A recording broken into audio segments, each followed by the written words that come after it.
into the Pentagon, U.S. Navy, and other branches of the U.S. government. In 1996, he was caught by the Australian Federal Police and charged with over 30 counts of hacking and computer-related crimes. He didn't get any jail time, but he was fined $2,100. I think the first taste of what would come later was the hacking that he did as a young programmer, and that really sort of foreshadowed a healthy skepticism of the use and abuse of technology by governments. That's Vernon Silver. I'm a reporter for Bloomberg's investigations team. Assange's youth as a hacker laid the foundation for him to start WikiLeaks in 2006. But what is WikiLeaks? It's a website that posts unfiltered, usually classified documents. What separates it from every other media outlet is that they have no editorial hierarchy. With a publication like the New York Times, information comes in, they take that information, package it, then disseminate it for the public to see. WikiLeaks, however, cuts out the middleman.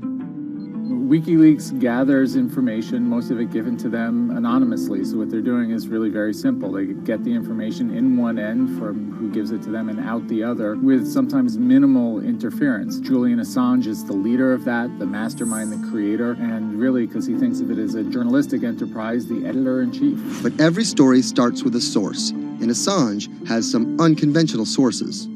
Julian Assange does not hack as far as we know. He is the recipient of people who are either insiders who give him secret documents or hacked emails from a foreign power. That's Eli Lake. I am a columnist for Bloomberg.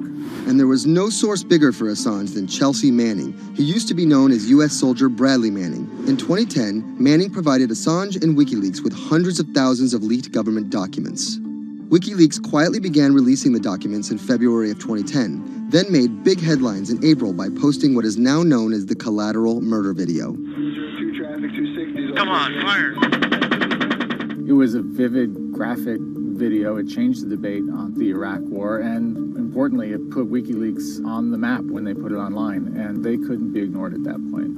And those leaks were just the beginning. They went on to post more than 90,000 leaked documents known as the Afghan war logs, 390,000 documents known as the Iraq war logs, and 250,000 private messages between diplomats called cables in what is now known as Cablegate. These leaks were met with very real ethical questions. The problem with publishing those cables was that a number of confidential sources for U.S. diplomats could face real danger when their names were exposed. Then Secretary of State Hillary Clinton drove the point home that every country, including the United States, must be able to have candid conversations about the people and nations with whom they deal. Shortly after Cablegate, the Swedish government issued an arrest warrant for Assange on allegations of rape and molestation. He claimed the allegations were fabricated to get him extradited to the United States, a claim the U.S. government denied. Either way, Assange's next move was to seek refuge in the Ecuadorian embassy, which really was the beginning of the new chapter in his life and what we're dealing with now, which is him being stuck in London. What was supposed to be an office in an embassy is now Assange's self-imposed prison to this very day. But that doesn't mean he's slowed down. Since being trapped in the embassy, WikiLeaks has released files about Guantanamo Bay prisoners, Syrian political figures, and the draft to the Trans-Pacific Partnership. And then came the 2016 U.S. election. Thousands of leaked emails showed Democratic Party officials possibly plotting against Bernie Sanders in his race against Hillary Clinton. Over the course of 68 days, WikiLeaks released 20,000 confidential Democratic National Committee emails. In terms of the presidential race, if you look right here, when Assange released the first batch of emails, Trump actually takes his first lead against Clinton. I think we've had enough of the Clintons, in all fairness.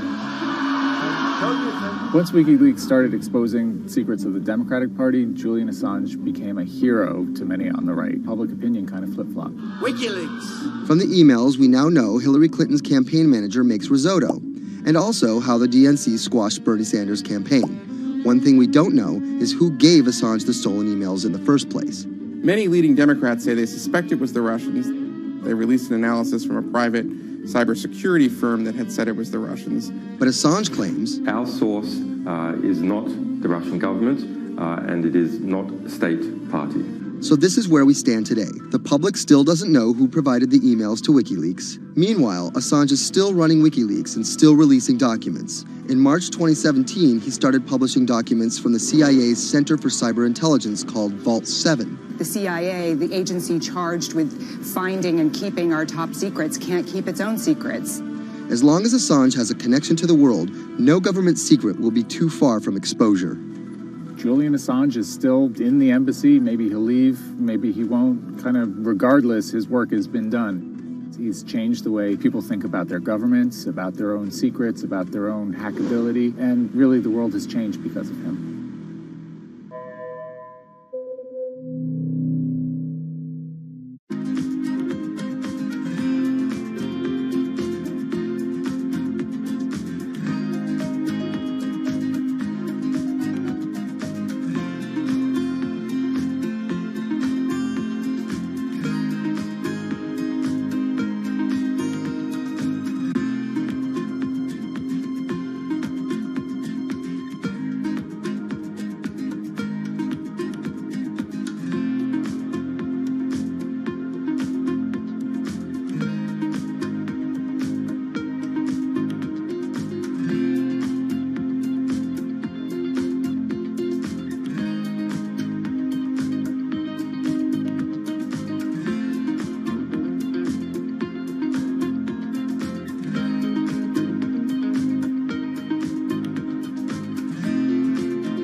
When it debuted, the 4G wireless we have today allowed people for the first time to hit the road and explore unknown places with only a smartphone for directions.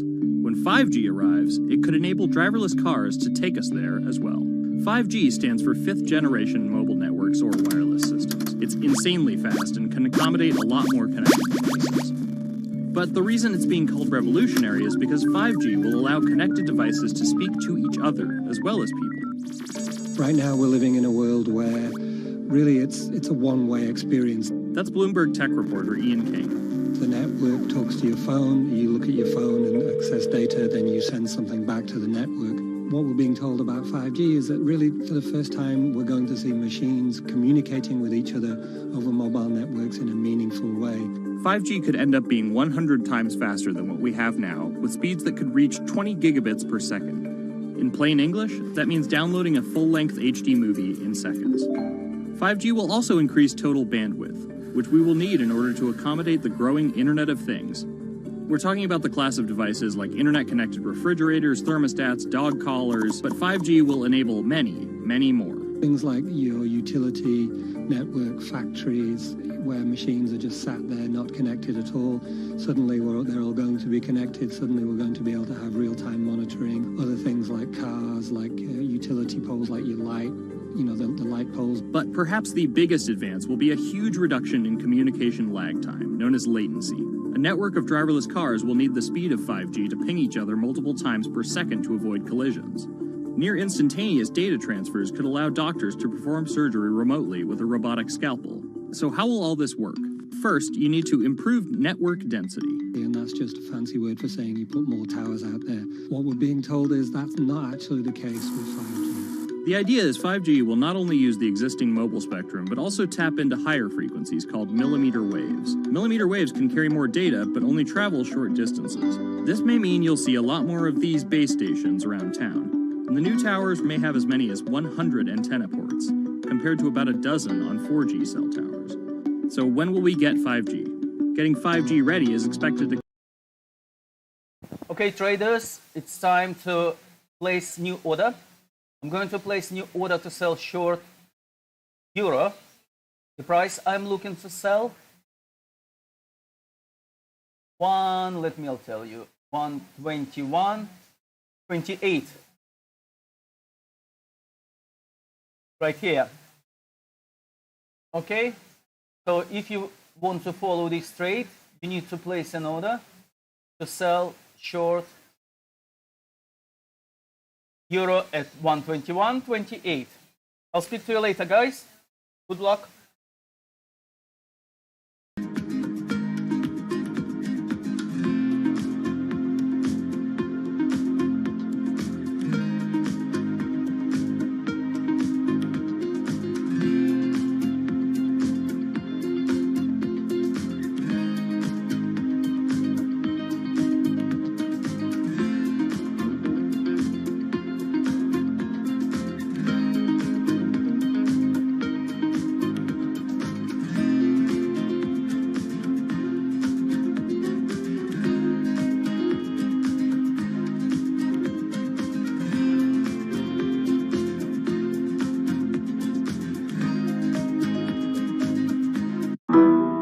People think of Vladimir Putin, they think of capital P, power.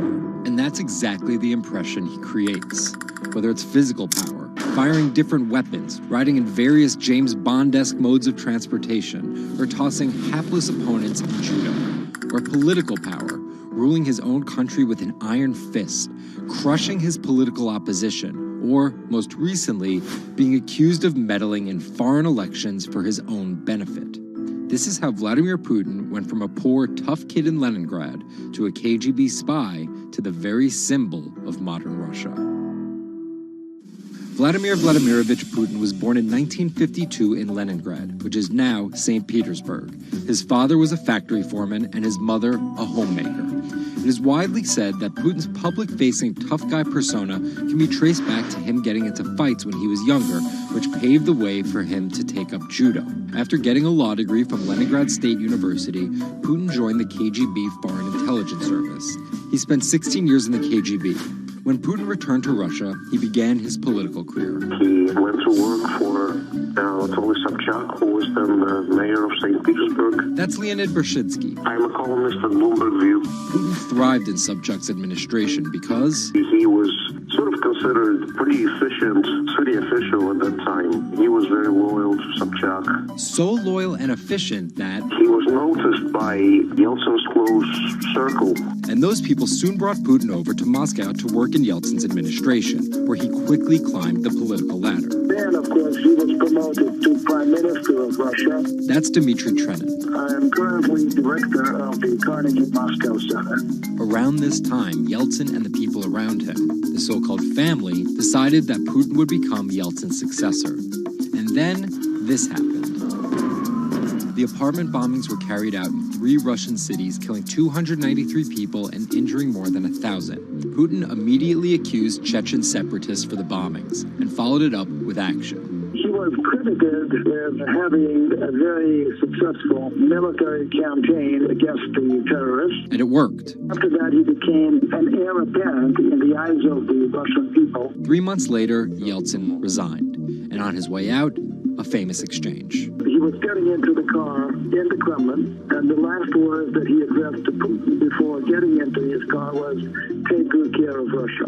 So Putin took over as president, and 3 months after that, won his first election. But just because Putin won the presidency, that didn't mean he had all the power. This is Michael McFall. I was U.S. ambassador from 2012 to 2014. In the 1990s, there was a fire sale of all the things worth owning in Russia, and certain people, the oligarchs, did better than others in that fire sale, sometimes called privatization, and those people tended to be well connected with the Yeltsin regime, and they weren't Putin's friends. But they probably miscalculated, thinking that they could easily find a way to influence him.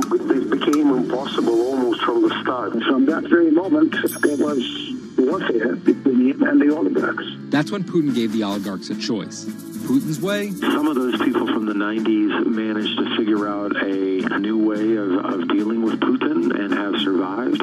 Or prison. Others could not find common vision, and so they lost their assets. Khodorkovsky once was Russia's richest person, worth $15 billion, but he ran afoul of President Vladimir Putin and spent a decade in prison. With domestic power consolidated, Putin focused on restoring Russia's global influence. Putin is the guy who believes in the expansionist Russian state.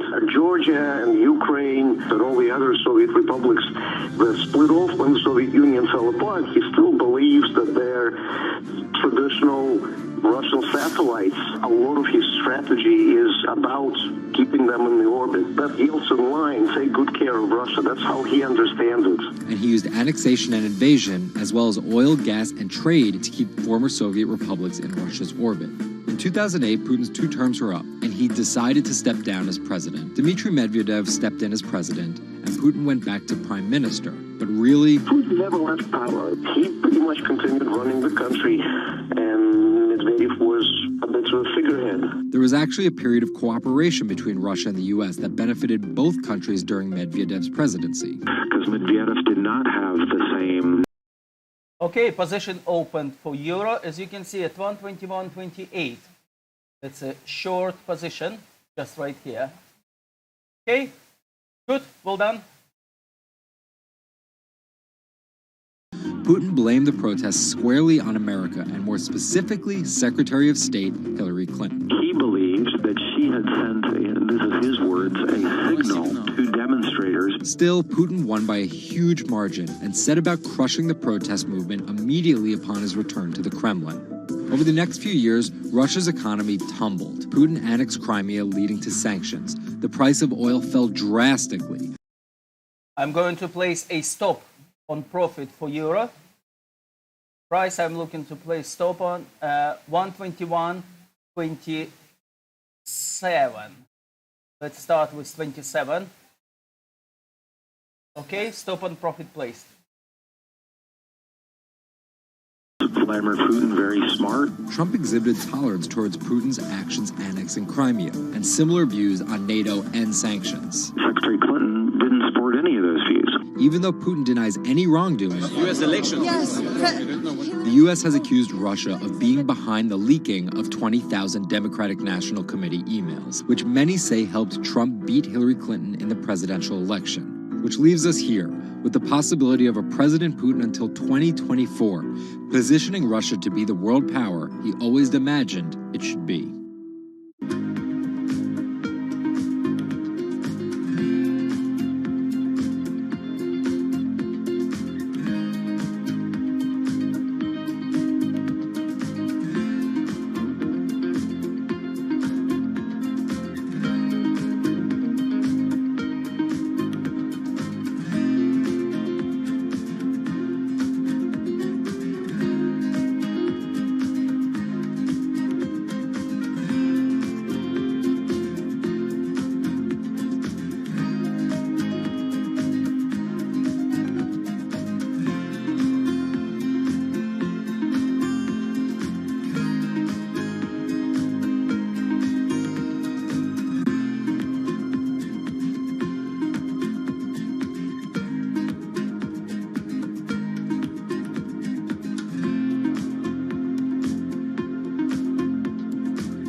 Ma is Asia's richest man and most recognizable business tycoon. He's the chairman of Alibaba, China's e-commerce giant and one of the 10 largest companies in the world, yet he still wants more. We know where we're going. We want to be the 5th largest economy.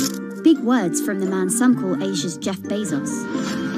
He's confident, he's charismatic, and he's definitely not the average CEO. Okay, guys, position closed at 121.27. Well, fast profit, fast money trade, whatever you can call it. We made £100. Okay, it's all about what kind of spread you have and how much broker pays you for the spread. If you still don't understand, don't know what spread, what it's all about, get the strategy. It's all over there. Jack Ma hung around outside the Hangzhou Hotel, which is now called the Shangri-La. He would get up at 5 a.m. to talk to travelers. That's Bloomberg technology reporter Lulu Chen. And I cover China Internet for Bloomberg. Ma failed China's National University entrance exam twice before being admitted to local teachers' college. He graduated in 1988. He applied for 30 jobs and got rejected, including from the fast food giant KFC. When KFC came to China, I say, 24 people went for the job. 23 people accepted. I was the only one guy. Then Ma got a job at a local university and taught English there for about 5 years, earning just $15 a month. On the side, he started a translation company with several friends. During a company trip to the US in 1995, Ma had his first encounter with the internet at a friend's place in Seattle. I searched the first word beer. I don't know why, because it's easy to spell, baby. And I see beers from Germany, beers from USA, beers from Japan, but there's no beer from China. So he searched for the word China instead and still couldn't find anything. And that got him thinking. He wanted to build something that would put China on the world's map. He started China Pages, a Yellow Pages-like website, but it didn't take off. Then Ma joined a government agency in Beijing to help set up a website. By 1999, the internet stock boom had gripped Wall Street, and back in his Hangzhou apartment, Ma decided to try again. With his wife and a group of friends, Ma raised $80,000 and set up Alibaba, a site that allowed businesses to sell stuff to each other. 人家美国人强就强它的硬件，强就强它的系统建设，这方面确实比你早。但是玩信息玩软的，中国人的脑袋绝不比你们长。我们在座的所有人的脑袋绝不比你们长。By 2000, Alibaba had raised $25 million from investors, including Goldman Sachs and SoftBank. He had no business plan and zero revenue, but his eyes was very strong eyes. In 2003, Alibaba started Taobao, a platform for individual sellers to trade with each other, and publicly declared war against eBay, who had started to make a foray into China. Jack Ma has this famous saying that Alibaba is a crocodile in the Yangtze River, whereas eBay is a shark in the ocean. And if they fight eBay in the ocean, then they'll lose. But if they fight them in the Yangtze River, then they have a home base advantage. In 2007, just 1 year after it forced eBay out of China, Alibaba debuted its business-facing division on the Hong Kong Stock Exchange. But it delisted 5 years later as its performance sagged. But in 2014, Alibaba raised $25 billion in the world's biggest IPO in New York. Everybody should have a dream. What if that dream comes true? After achieving dominance in the business of e-commerce in China, Alibaba has been building an internet empire worth $472 billion, with businesses in cloud computing, online video streaming, movie production, healthcare, sports, retail, and even news media. Alibaba buying into South China Morning Post really raised eyebrows. This is the largest English newspaper in Hong Kong, and it shows that Jack Ma's ambitions weren't limited to e-commerce. He wanted to influence not just Chinese users, but also overseas users as well. The US has criticized Alibaba for allowing companies to sell counterfeit and poorly made goods, but in China, it enjoys the favor of China's government. It's part of Ma's company philosophy. In love with the government, but don't marry with them. Jack Ma's an extremely fortunate man for jumping on the internet sector so early. Note that this is a person who has no coding skills at all. He's a natural showman and a gifted public speaker and really able to convince others to believe in his vision. Ma's vision of growing Alibaba to be the world's 5th largest economy faces strong competition at home and abroad. It will require more than just naked ambition and charisma. But Ma is great at getting himself in the right place at the right time. So far, it's served him well.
Is a walking contradiction. He got his bachelor's and Juris Doctorate from Stanford, but speaks out about the horrors of higher education, saying colleges the Catholic Church was 500 years ago. He's a staunch supporter of the free press, yet he bankrolled a lawsuit to bankrupt an independent media company. But these were not journalists. And most of all, he's an immigrant libertarian who was public supporter of Donald Trump in all of Silicon Valley. What Trump represents isn't crazy, and it's not going away. This is the story of how an openly gay, immigrant genius, libertarian billionaire went from tech contrarian to Silicon Valley's biggest Trump supporter. Peter Thiel was born on October 11, 1967 in Frankfurt, West Germany, to Suzanne and Klaus Thiel. Peter's family emigrated to Cleveland, Ohio when he was 1. An Ayn Rand devotee during his youth, Thiel attended Stanford University majoring philosophy. His Stanford experience shaped a really big part of who he decided to surround himself with. That's Lizette Chapman. And I cover technology and venture capital here at Bloomberg. He and his Stanford friends made their first big splash in tech with PayPal. After selling to eBay for $1.5 billion, they would become known as the PayPal Mafia for each incredible success after PayPal. For Thiel, that began with an early, modest $500,000 investment in Facebook. And in VC speak, early means big risk, but also big reward. He turned that initial $500,000 investment into more than $1 billion in cash. But Thiel was just getting started with Facebook, and he went on to make a whole bunch of wildly successful investments. From SpaceX to Airbnb to one of the largest, most powerful companies in the United States, if not the world, and of course that's Palantir. The incredibly controversial secretive data mining startup he founded with his colleagues from PayPal. It connects data silos and then allows non-technical people to search that information for patterns. Data like financial information, feeds from video cameras, biometric details, passport information, flight manifest. Palantir doesn't talk much about how they collect this data, who has access to it, or what they do with it. But they have contracts with the Department of Homeland Security and the CIA and the Department of Justice and the Securities and Exchange Commission and several other federal agencies. It's the richest company you've never heard of, valued at $20 billion. But there are plenty of obscenely wealthy people in Silicon Valley. What makes him different... He's a complex ball of multiple contradictions. Take college, for example. Even though college was extremely important for Thiel, there's something called the Thiel Fellowship. In exchange for dropping out and a promise not to pursue college, Thiel would give them $100,000 each. You basically tell people that if you get a diploma, you're saved. Otherwise you go to hell. You go to Yale or you go to jail. Also, his relationship with the press. Here's another contradiction. He's donated to free press initiatives, including the Committee to Protect Journalists. But he also secretly spent tens of millions of dollars bankrolling a lawsuit filed by Hulk Hogan over the publication of a sex tape and bankrupting the independently run Gawker Media. Why did he do this? Because in 2007, one of Gawker Media's blogs, ValueAg, outed him as gay. And with the lawsuit, he found an opportunity to get back at them by funding the lawsuit that Hulk Hogan was able to bring then, but he wouldn't have been able to do that without Thiel's money. And finally, Thiel's biggest contradiction, his endorsement of Donald Trump. When he was asked about his support for Trump, he was surprised at the outrage that came with it from many of his colleagues in Silicon Valley. He didn't want more of the establishment. No matter how crazy this election seems, it is less crazy than the condition of our country. After briefly supporting Carly Fiorina in the primaries, Thiel pivoted to Trump, donating $1.25 million to Trump and his associated super PACs in October 2016. And he didn't just help Trump financially. He gave a full-throated keynote speech supporting Trump at the Republican National Convention. I'm not a politician, but neither is Donald Trump. He is a builder, and it's time to rebuild America. And when Trump was finally elected, Thiel was given the reins to an enormous amount of power. And I want to thank you, man. You have a very special guy. He was named the transitional advisor. And in that role, he did a lot of interviewing and a lot of vetting to fill hundreds of cabinet positions and different jobs within the administration. But it turns out, Thiel's support isn't unconditional. Talking to people who spend time with him, I have also heard that he is no longer a great supporter of Trump. It was reported that Thiel was unhappy with the direction of Trump's presidency. Ever since, he's been mum, making no public appearances, no statements, and staying out of the spotlight altogether. Although there have been suggestions that Trump could tap Thiel for a top intelligence post or ambassadorship, there's no indication he'd accept. He's described his relationship with politics as schizophrenic. He gets really involved, and then he runs away as fast as possible. Whether Thiel takes a new position or simply continues as a board director at Facebook and Palantir, at just 50 years old, he's primed to wield some serious influence in technology and politics for decades to come.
2016 was again the hottest year on record, and the previous 17 years have seen our 16 most scorching. Scientists overwhelmingly agree. Global warming is the culprit. And it's just getting started. Ice caps, extreme weather, wildfires, droughts, and the hits keep coming. What are we doing about it? In 2015, the world took its boldest step yet to stem climate change with a historic accord in Paris. But now comes the hard part. Nations must change energy policies and invest huge amounts of money, and they will likely do it without the United States. President Donald Trump announced on June 1st that the U.S. would withdraw from the accord. The reality is that withdrawing is in America's economic interest and won't matter much to the climate. Here's the situation. Decades in the making, the Paris Agreement united the U.S., China, and more than 190 other nations in a push to limit fossil fuel pollution. The UN-sponsored plan secured pledges to cut greenhouse gases, the emissions that trap heat in the Earth's atmosphere, in an effort to avoid the rising seas and other environmental disasters that climate models predict. But even if all pledges are met, the globe is expected to warm by as much as 3.4 degrees Celsius this century, more than the UN target of well below 2 degrees. Meeting the Paris Agreement means that governments will have to offer more incentives for clean energy, scale back support for fossil fuels, make emissions more costly, and reduce deforestation. It's estimated that the deal will require $13.5 trillion of spending through 2030. Here's the argument. Unlike past climate pacts such as the Kyoto Protocol, each country set its own Paris targets and then promised to revisit and improve them. The U.S. was primed to play a lead role in climate change, but Trump's energy independence executive order reverses Obama-era rules and directives put in place to combat climate change, and expands production of coal, the dirtiest fossil fuel. The resulting policies threaten the global fight against climate change. Without the U.S. commitment to emissions reduction, other countries may join it in abandoning the Paris Agreement. This could make it almost impossible and even more expensive down the line to stop climate change. Optimists argue that the shift to a lower carbon future is already underway. Businesses, cities, and U.S. states, such as California, are already investing in wind and solar and taking other steps to make it work. I've actually been called an environmentalist, if you can believe that.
There's an inherent attraction to light and being human.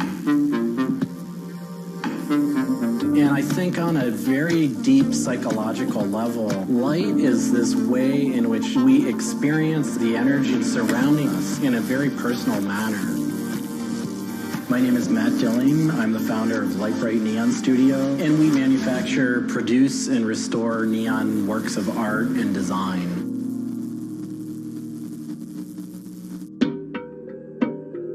Origins of the creative content of a lot of the work at Light Bright comes from a variety of sources. Sometimes people come with a napkin sketch. Some people come with an Adobe Illustrator file. And we have a whole design team who then we kind of work together to help create layouts of what it might look like. Scale it up and create a paper template using a pen plotter. And that paper template actually becomes our guide for what we're going to bend the neon to. We take from the office into the glass shop. We pick out the right size tubing with the right color for the right size project. From there, we heat up the glass tubing. The torches heat the glass well in excess of 1,000 degrees in order for it to get into its molten state. We heat up and bend the glass tubing to match the template. One of our chandeliers has over 100 different bends in it. So each one of those bends has to be marked for a heated up bend. We also have to allow the glass to cool between the bends so that the next area can be worked on and heated up in its own unique fashion. It turns into spaghetti, and then we have to make sure that that spaghetti lines back up and cools to the template. We use a blow hose to connect our mouth to the tube, create a volume that's closed, and we can control the pressure in there with our mouth. There's just a variety of challenges that come up inherently in working with glass. Glass can crack due to stress, and sometimes you'll just have a batch that all it wants to do when it gets near a torch is crack.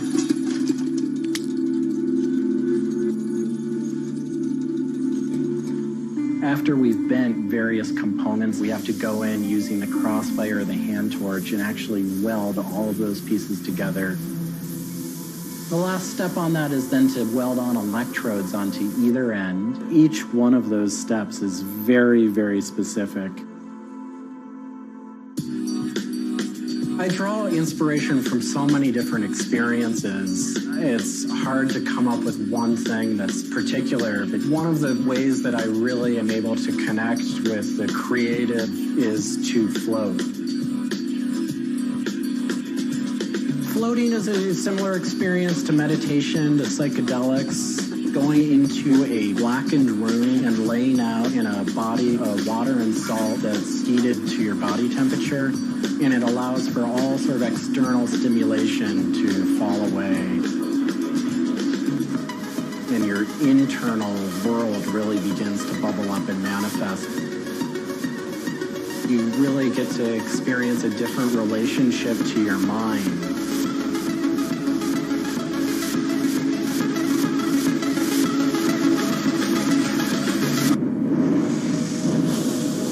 I think I work with neon because I can't not work with it.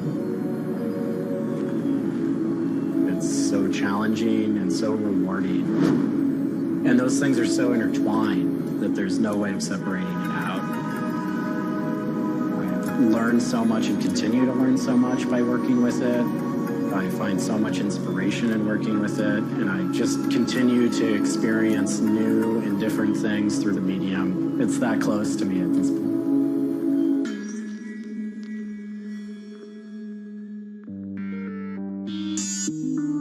Once the neon tube is completed, we have to hook it up to our manifold for bombarding. The manifold is opened, a vacuum is drawn. We check the tube for leaks with our Tesla coil. We close the tube back off, and we heat it up using a very large and powerful transformer. As the tube is heated up, it releases anything that's not inert inside the tube, and we evacuate that out. We introduce the gas into it. and we seal the tube off, sealing into that tube whatever gas we introduced into it. I think my favorite part of making a neon light is when I see it lit up for the first time. Different gases, when electrified, emit different wavelengths of light. Neon gas is this very bright orange, fiery red color. Argon gas creates a very intense blue, but that light output that is produced can then be expressed in a different wavelength by coating the inside of the tubes with a phosphor coating that takes that one wavelength of light and emits a different wavelength.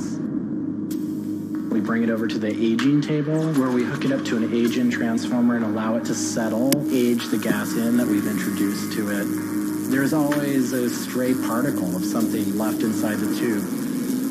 But that time that the oxide coating can act to scrub whatever is left inside the tube while things are getting settled into place.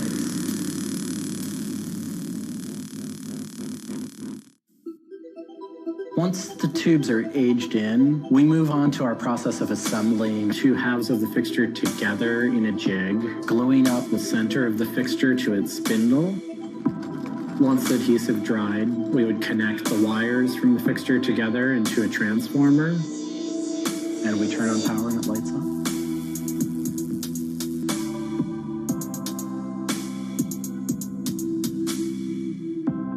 Part of what we love about what we do here is that we try and put out into the world the kind of things that we'd like to see.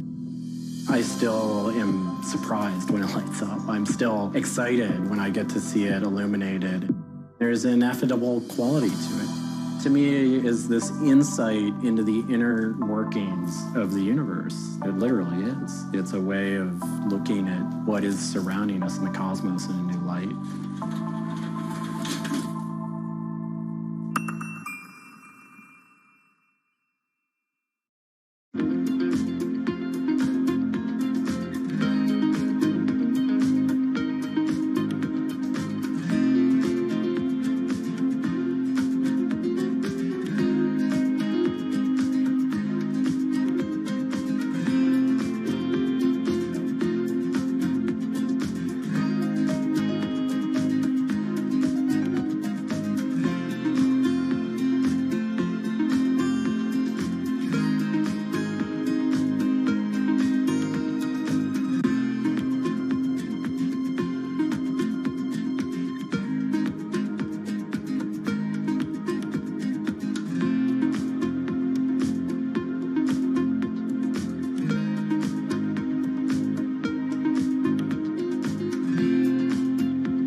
bit like an addiction. You've got to make something. You have to do something.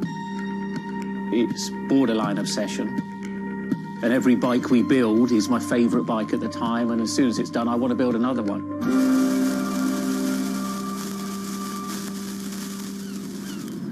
Sven Cycles is something I've been thinking about ever since I started cycling in my late teens. We want bikes that ultimately you'll really enjoy riding.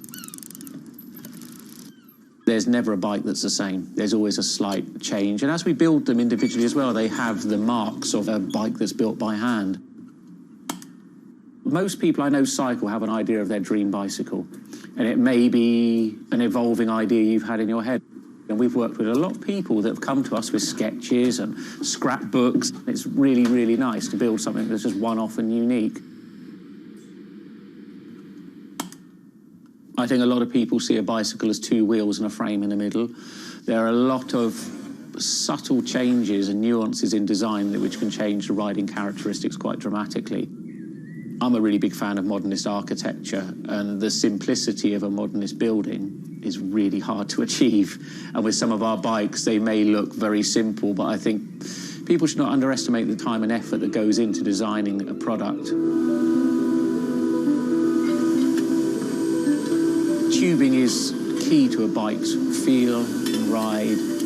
Reynolds tubing has been in my life ever since I can remember. Growing up, I could never afford a frame manufactured with their tubing. We can now put a badge on our bike saying manufactured at Reynolds, which is a sort of thing as a kid I just wouldn't have believed was going to happen.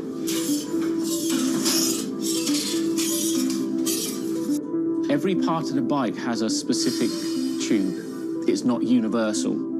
The first thing we do is get the tubes out, check they're correct, check the wall thicknesses, sand the edges, make sure it's all really clean, because if it's not clean, the tubes won't join together correctly. We build in steel because I still believe it's one of the best materials to use. It's been used in bikes since the late 1800s, and they're still using it now for a very good reason. It's the flexibility that we can replace the tube, repaint the bike, and you wouldn't know it's damaged. I just like working with it. It's very sculptural. This isn't sort of aerospace precision engineering. It's a steel rule and a marker. So when we're cutting the tubes, it's within a mil or two. But what we're trying to do is take the best from bicycle building in the past and add a little bit of modern flair to it.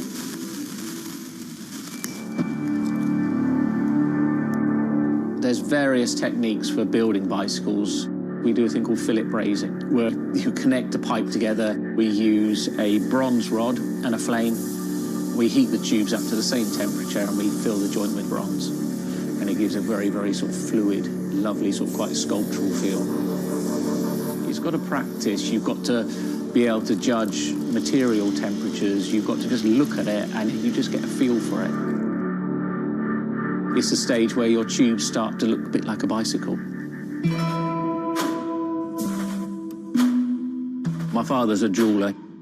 He'd make sort of very pretty things, which are lovely, but for me, they don't really have any function. What I love about bicycles, you can start on a Monday with a box of tubes. You can be riding it by the weekend, and it can last you for the rest of your life.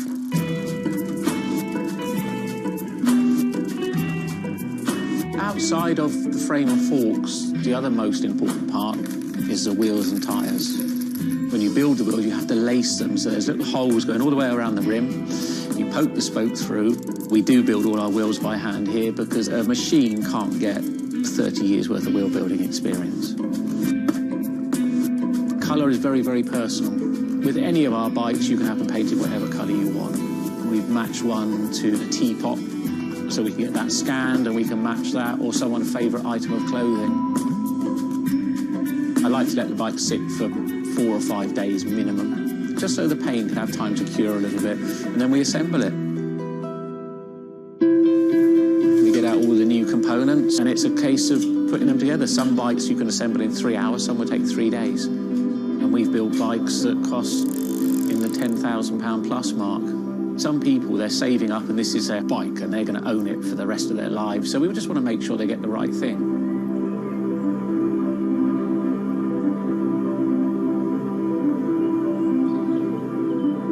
I think the bike for me was the first time I had some freedom. So as soon as I had one, I was off.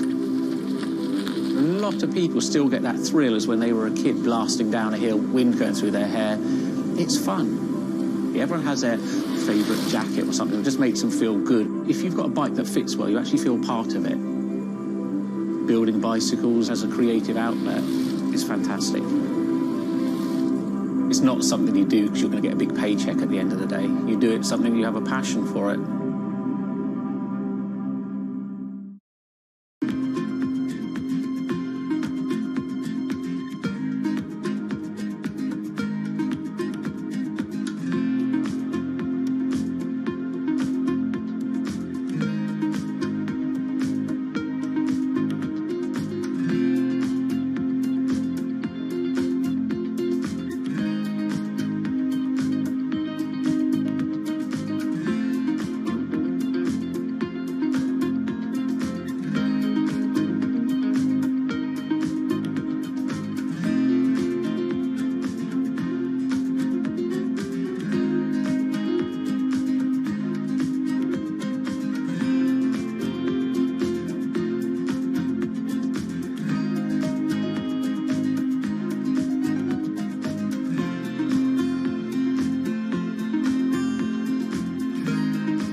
If you ever saw a wooden surfboard, it was probably hanging in somebody's house or underneath the deck.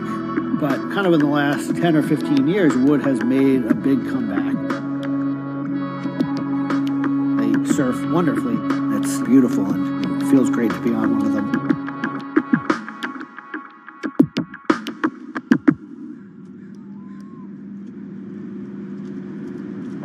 I always had a love for wood and kind of passionate about things that went in the water. I've kind of been around wooden boats most of my life. There's just so much character.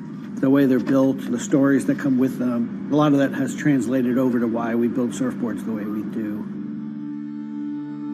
When we first started thinking about building surfboards, wood was the natural material we chose. They have a very high strength to weight ratio. Wooden surfboards have the longest history of use in the surf world than any other material. People have been surfing wooden surfboards since kind of the first documented history of people riding waves. The board starts in CAD, where we take a 3D model, break down the shape, and kind of create frames and templates and all the inner parts of the board that we get cut on a CNC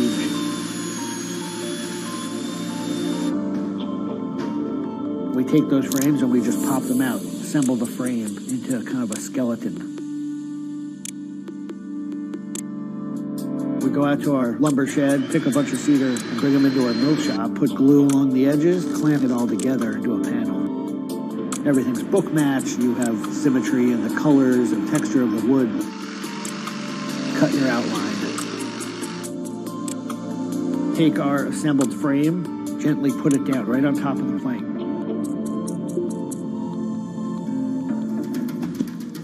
Once that foundation is started, you're basically building up the three-dimensional shape, the outside part of the board, using lots of strips that kind of interlock and fit together. Every piece of wood is going to be different, and it's all going to react differently. There are frustrations with it, but I think that's one of the things that keeps it challenging. You learn to read the kind of what the grain lines are doing and what the color of the wood is telling you.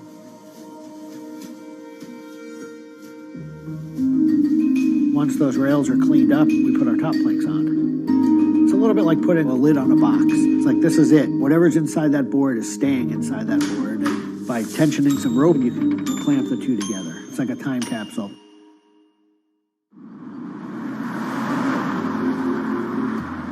What makes our boards unique are they are built right here in York. They're built using material that grows right here in the state of Maine. They're built 100% by hand by local craftspeople and surfers. There's a lot of time that goes into these boards, between 40 and 60 hours start to finish. We wanted to build surfboards that were as hollow as they could be, but still be strong enough to work well. Too light and they don't surf well, but too heavy and they don't surf well. So there's a balance point there, and that's where we try to be. Taking the board off the rocker table once the top has gone on, that is by far one of my top favorite parts.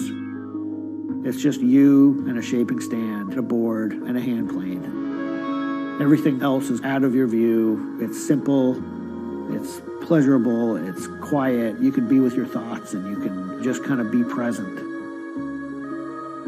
There's something about taking a nice sharp edge tool to a beautiful piece of wood and feeling the curls coming off and knowing that every pass that you're making, you're kind of getting it closer and closer to what you have in mind.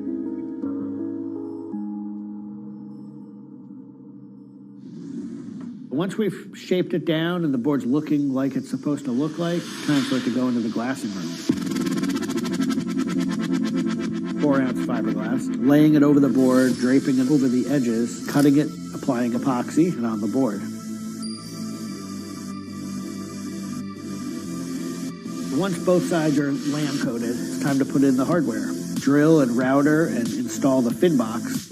And on the other side, we drill and put in the leash plug and a vent. There's a lot of air just naturally inside the board, and that air wants to expand and contract with temperature changes. And that vent has a little piece of Gore-Tex fabric in it, and it allows air to kind of breathe both ways, but it doesn't allow water to get in. Once all that hardware is put in, it goes back into the glassing room. We brush a nice, beautiful, thick coat of epoxy over the whole surface, and that we call a gloss coat. That's supposed to look beautiful and glossy and shiny and flawless. You get to see that board come to life. Whatever the colors in the wood, they really come out. It just makes it look like candy. You just want to touch it and run your hands down it, and it's just kind of the icing on the cake.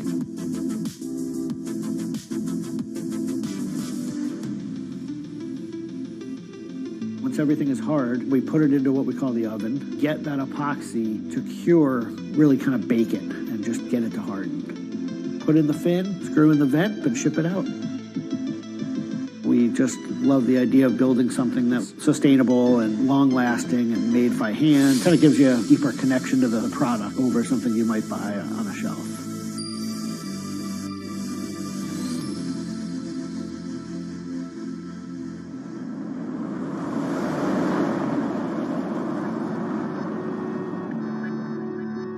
When a customer gets the board, they feel it. They 100% feel the amount of work and the amount of passion that went into the board.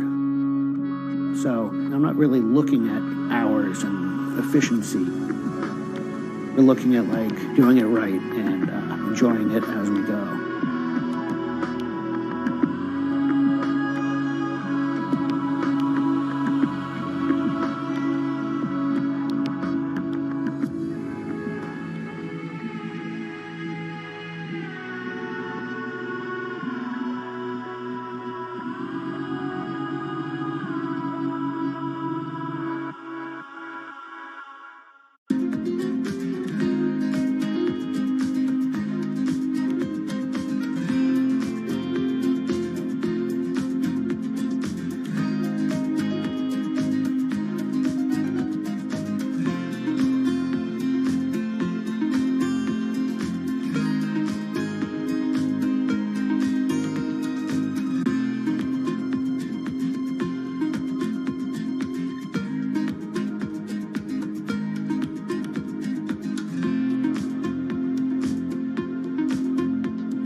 Ma Baoli, better known as Gang La, is one of the 4 Grand Marshals leading New York's Pride Parade this year. But in the country he comes from, being gay is still a social taboo. The CEO of a Beijing-based internet company is on a mission to improve the lives of millions of gay men in China. 对于每一个 LGBT 人群来说，即使这个国家不允许你跟同性爱人结婚，但是你仍然要勇敢地去选择你自己的生活，你仍然应该拥有幸福生活的权利。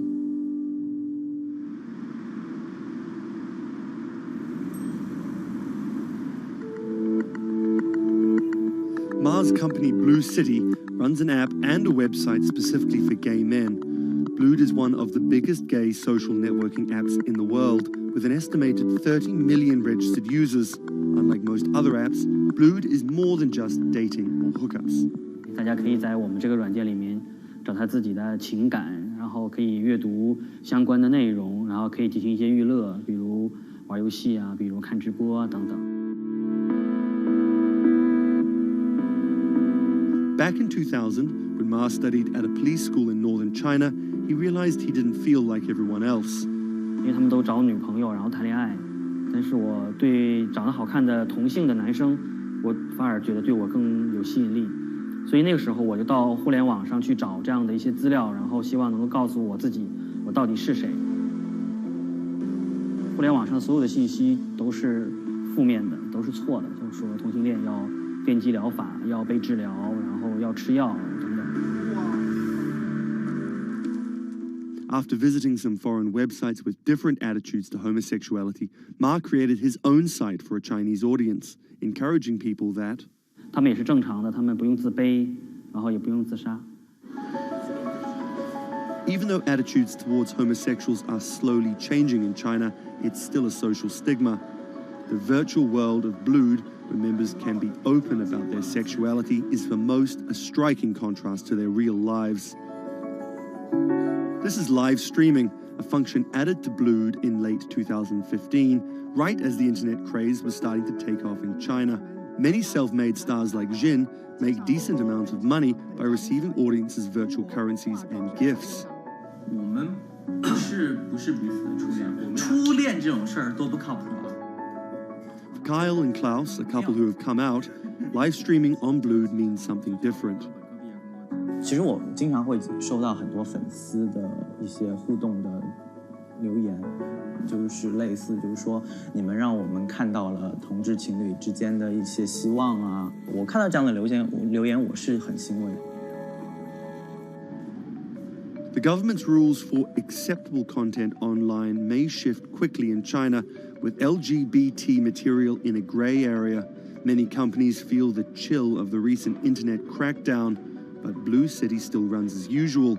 Ma has won the Chinese government's trust by helping with HIV prevention among gay men. A third of the company's staff are dedicated to screening pornographic and politically sensitive content. 我不太多的愿意去对抗，我更多的愿意去对话，去改变他们的想法。我觉得这个可能在中国来说是更有效的。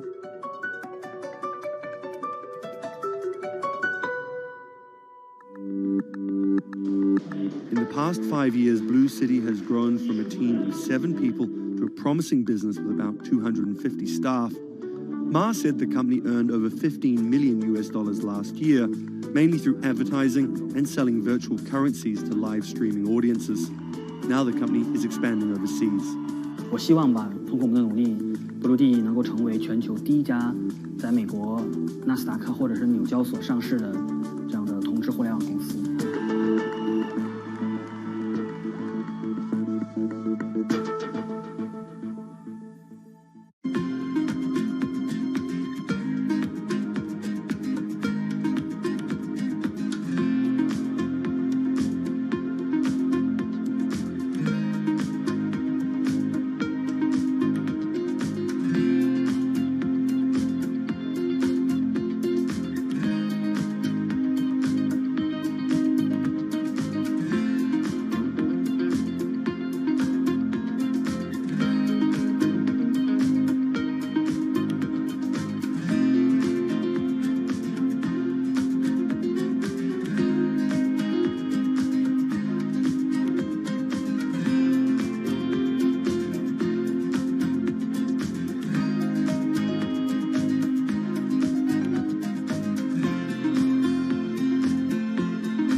This near-continuous surveillance of 40% of the Earth's surface has proven so useful that the reports have been incorporated on the internet.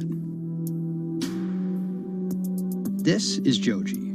He's a Japanese-Australian singer, and he's also very popular on the internet. Plus, Joji invented the Harlem Shake meme. Let me say that again. This guy, Joji, in the blood bathtub, invented the Harlem Shake meme. But we'll come back to that. So Rich and Joji are both signed to 88 Rising, an entertainment company hoping to build a lasting global brand that will outlive singular moments of virality. They primarily create content combining Asian culture and hip-hop, a formula that apparently pleases the internet gods greatly. They've only been around for 18 months, but they're already putting up major label numbers. I think that we have an unprecedented collective of talent, a group of like predominantly Asian artists, really like making waves globally, which from an independent point of view as well. 88's founder, Sean Miyashiro, cut his teeth launching Vice's electronic music channel, Thump.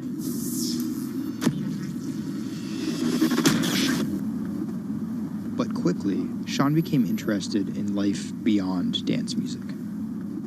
I knew that after launching a whole content platform that I have kind of the ability and the know-how to do it again, but like for what was the question. So Sean moved to the Bronx to start over and figure it out. He couldn't afford an office space, so he worked out of his car at the top of a grimy parking garage. Everything kind of started here. If you look around, this is my environment. This is my serenity, really. 88 Rising was built here. Built on the grounds of LA Fitness, residence in a parking garage. I was living in the Bronx. I'm just like, damn, where the hell do I go? So I just come up here and I just kind of figure things out every single day. Being like, okay, what the hell is this thing? Coming here was kind of like my own kind of private office, basically. Like, to be honest, I would even go to the bathroom here. I would like take pisses here, you know what I mean? Like, yeah, it was, it's just too far to go back down there. When I need Wi-Fi, I'd spend a good part of the day at Dunkin' Donuts. Hi, how are you? Can I get a chicken snack wrap? Before 88 Rising officially launched, Sean caught a surprise break in the form of a Twitter friendship with a funny 16-year-old kid from Indonesia named Brian, who taught himself English by watching Rubik's Cube tutorial videos on YouTube. Seriously, that's true. I thought his Twitter was genius, from the future, just crazy, and like just the shit that he was saying, like the memes he was making. But I didn't know that he rapped or anything like that. I really didn't, and he came up with that stick like 2 weeks later. 12 in the morning, pop shells for a living, and baby gon' smell blood trail every minute, bro. Dat Stick was Brian's first ever attempt at making a rap song, and it immediately went viral. Everything was great about it, but the one thing that I noticed is the song was hard as hell. Just like everything about it, man. Just like, it was menacing, bro. Soon after the video dropped, Brian signed with 88 Rising. I'll FaceTime with Rich. Sorry for calling you Rich Chigga on my phone, Rich. Brian, he gets like super pissed off that he's saved in my phone as Rich Chigga. He's like, dude, am I not a human to you? What's good, bro? What's good, brother? How you doing? Doing great. I did the sound check. How was it? It was tight.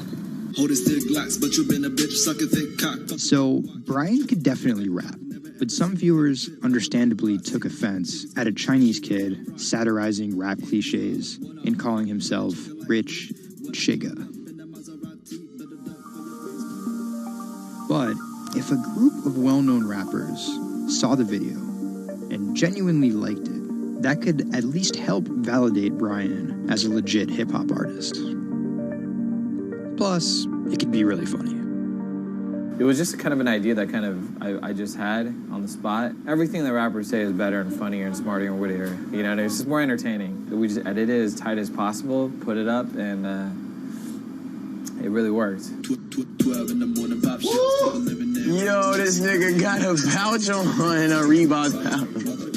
This is the hardest nigga of all time. You said when you come for a chigga like me, that was dope. It's just lit, and I think people will take it as a joke at first, but it's like if he ran with that and kept doing more videos like that, it's just lit. You know, I'd never been to America before, and like all of a sudden, just like I see like all the rappers that I listen to just like reacting to my stuff, and I was like, what? How did this happen? The reaction video also went viral, and even led to a remix of Dat Stick featuring Wu-Tang's Ghostface. I'll get on that track. You know what I'm saying? Yeah. Really, on the remix? Yeah. Oh, you know him? And yeah, the remix went viral too. Brian has since acknowledged the misstep in his name and claims he may change it. But for the time being, he's still Rich Chigga to his fans. An ever-growing global audience, hungry for more releases from emerging talent around the world. I didn't know that it was gonna be this impactful and this important to people, and I'm very thankful and blessed that it has. And every day now that I wake up, it's like it's just like a new mission every day. A major part of that mission involves Joji. Remember the bloody bath guy? He's a former YouTube personality in the middle of a career transition. The sound of this song, Will He, it's like a trap song that you can like slow dance to. Awkward prom shit, you know what I mean? I used to do crazy episodic internet videos. It was going well, and one day it was me and a few friends just in a room. We were casually chilling, and then someone plays the song, and it's brand new at the time. I happened to have a lot of costumes laying around, so I told the other guys, I was like, get in these costumes and let's just dance to it. Like, who cares? We were like, okay, let's just go crazy at the drop. So that video goes up, I go to sleep, and the next morning, everyone's doing it. Like, next morning.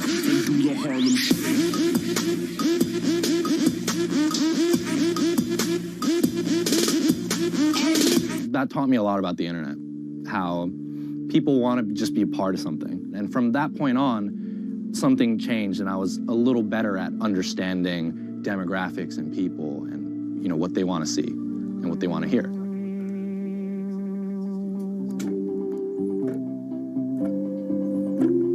I was friends with a couple other artists who were affiliated with 88, and then I also started to realize that 88 is the bridge between Western and Asian entertainment, and I really wanted to be a part of that. Joji just released the In Tongues EP, his first project as a serious artist. Joji's In Tongues record came out a couple weeks ago.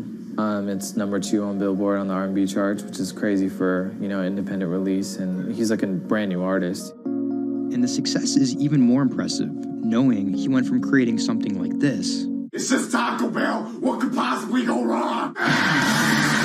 to creating something like this, the newest music video for his song Demons.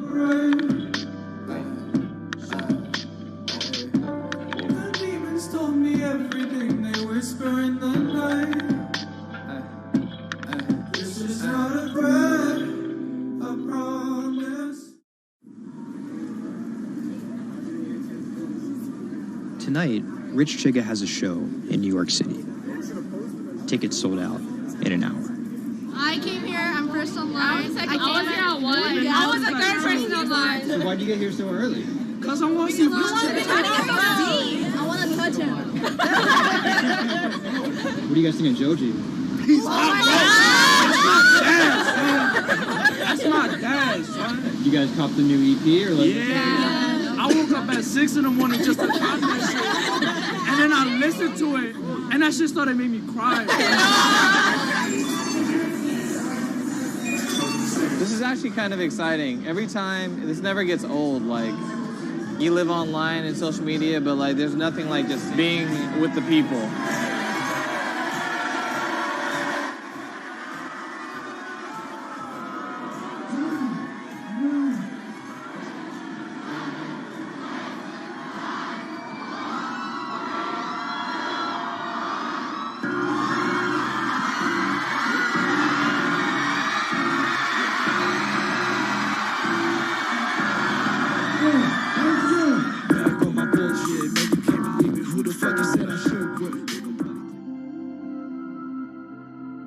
often than not, viral success happens by accident.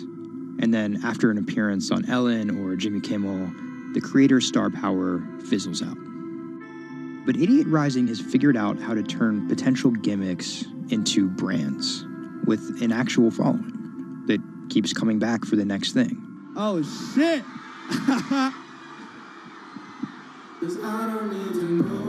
So keep an eye out for Idiot's next move.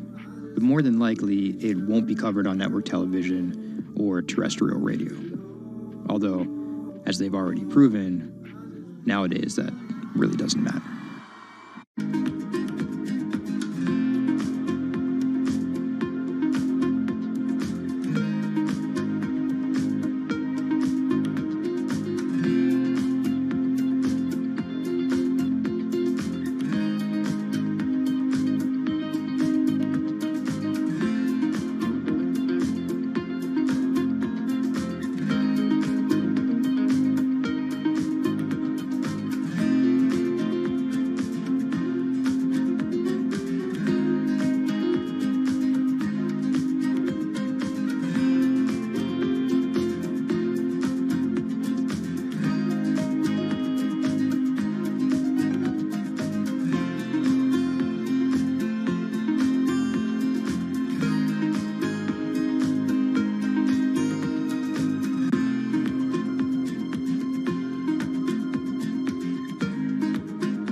Online retailer Farfetch is betting it can shape the future.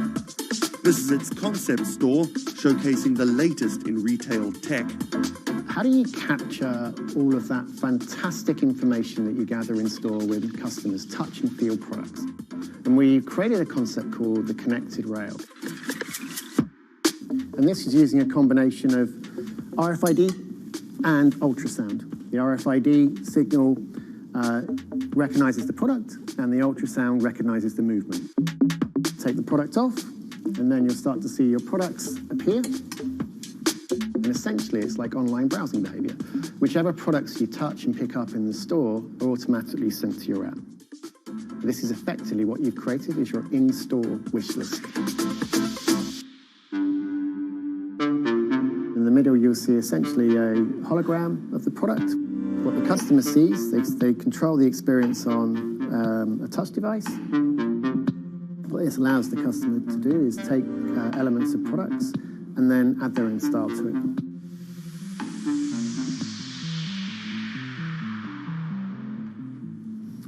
Right, so this is the connected mirror. So in this example, I see my products. I select a coat, and that's tried it, and it's slightly too big for me.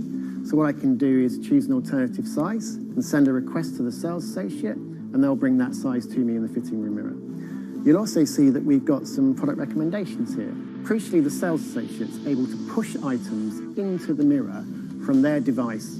If you wanted to, you could simply use the mirror and pay and go. Your items would then be packed and dispatched to you afterwards.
Do you want me to turn you so you're looking outwards?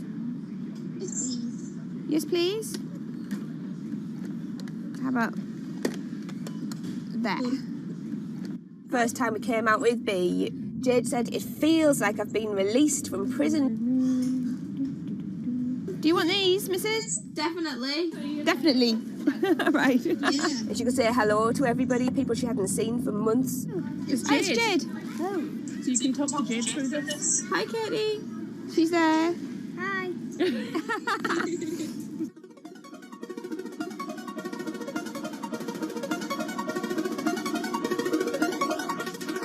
Every time anyone's seen her, they want to know why she's there.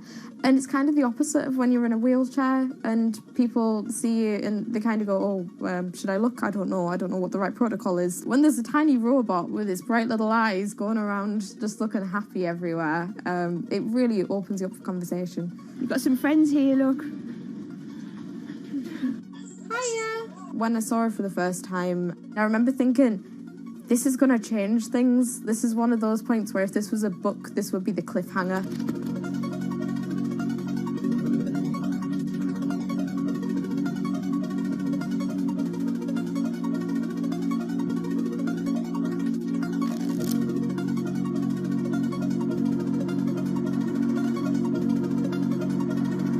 have a condition called Ehlers-Danlos syndrome, which means that I have a lot of dislocations, there's a lot of pain, and a lot of seizures and whatnot. So I can end up on my own in my room for long periods of time.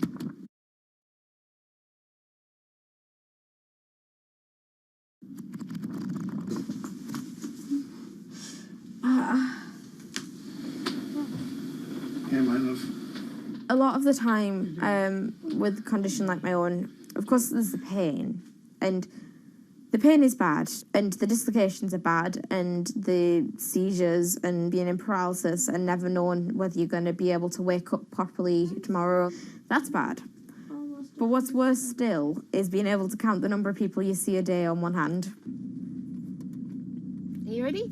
Sure am, I'm just hoping the connection's going to stay. Yeah, me too. Alright, here we go. When you're used to just the same little metre by metre and a half window every day, and you've been there for months, being able to just see the sky from somewhere else, or the tops of trees, or a sign, is incredible. Or being able to have that kind of chat in the car that most people would probably take for granted. I'm going to go past Grandma and Grandad so you can give them a wave. Now, if Jade is particularly seizure-y, she can still take part. And that's brilliant, really, because before she would just be left in a bed or in a house with just her carers. It's quite a small world, that. Right, so there's one of them. Here, this costume I'm busy making at the moment.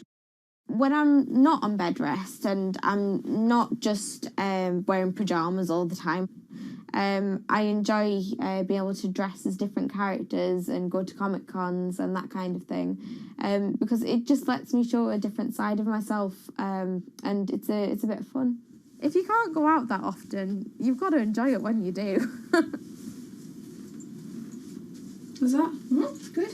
It's one of those weird things where I want to not have to use B because I want to be well enough to be able to go to those places myself. Like, it really makes a big difference to me to be able to go into school. But the thing is, with my condition fluctuating all.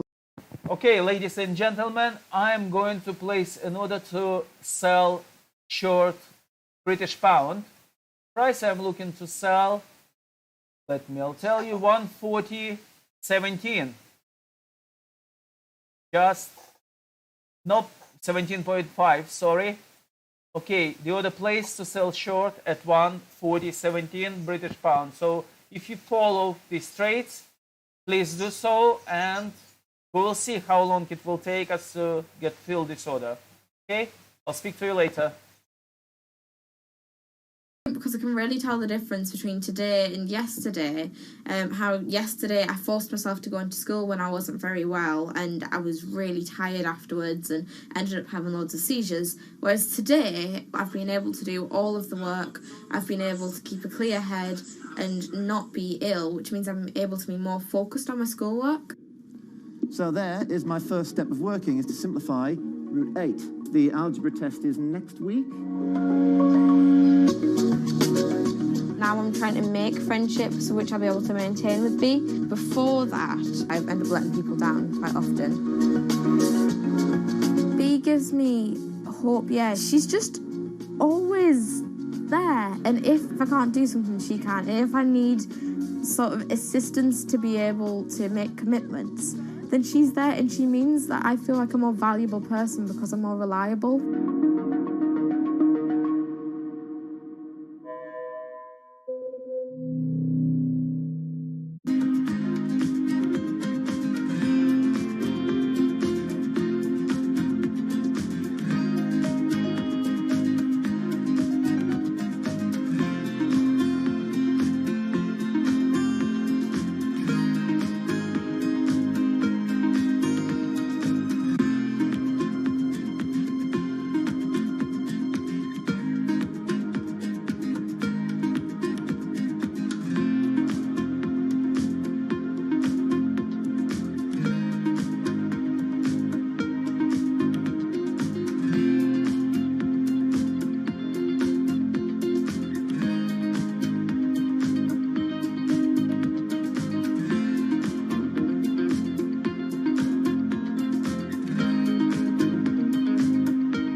Okay, guys, as you can see, we opened new position for British pound at 140.175. Let me show you where. It's right here. This is short position. So well done, all of you who follow this trade. So we in. I'll let you know when we're supposed to sell it. Okay, I'll speak to you later.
When it debuted, the 4G wireless we have today allowed people for the first time to hit the road and explore unknown places with only a smartphone for directions. When 5G arrives, it could enable driverless cars to take us there as well. 5G stands for 5th generation mobile networks or wireless systems. It's insanely fast and can accommodate a lot more connected devices. But the reason it's being called revolutionary is because 5G will allow connected devices to speak to each other as well as people.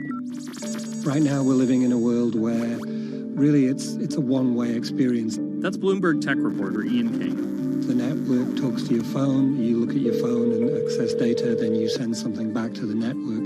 What we're being told about 5G is that really for the first time we're going to see machines communicating with each other over mobile networks in a meaningful way. 5G could end up being 100 times faster than what we have now, with speeds that could reach 20 gigabits per second. In plain English, that means downloading a full-length HD movie in seconds. 5G will also increase total bandwidth, which we will need in order to accommodate the growing Internet of Things. We're talking about the class of devices like internet-connected refrigerators, thermostats, dog collars, but 5G will enable many, many more. Things like your utility network, factories, where machines are just sat there not connected at all. Suddenly they're all going to be connected. Suddenly we're going to be able to have real-time monitoring. Other things like cars, like utility poles, like your light, the light poles. But perhaps the biggest advance will be a huge reduction in communication lag time, known as latency. A network of driverless cars will need the speed of 5G to ping each other multiple times per second to avoid collisions. Near instantaneous data transfers could allow doctors to perform surgery remotely with a robotic scalpel. So how will all this work? First, you need to improve network density. And that's just a fancy word for saying you put more towers out there. What we're being told is that's not actually the case with 5G. The idea is 5G will not only use the existing mobile spectrum, but also tap into higher frequencies called millimeter waves. Millimeter waves can carry more data, but only travel short distances. This may mean you'll see a lot more of these base stations around town. And the new towers may have as many as 100 antenna ports, compared to about a dozen on 4G cell towers. So when will we get 5G? Getting 5G ready is expected to cost providers $275 billion over 7 years in the US alone. Look for the first 5G service to pop up in big cities sometime in 2019.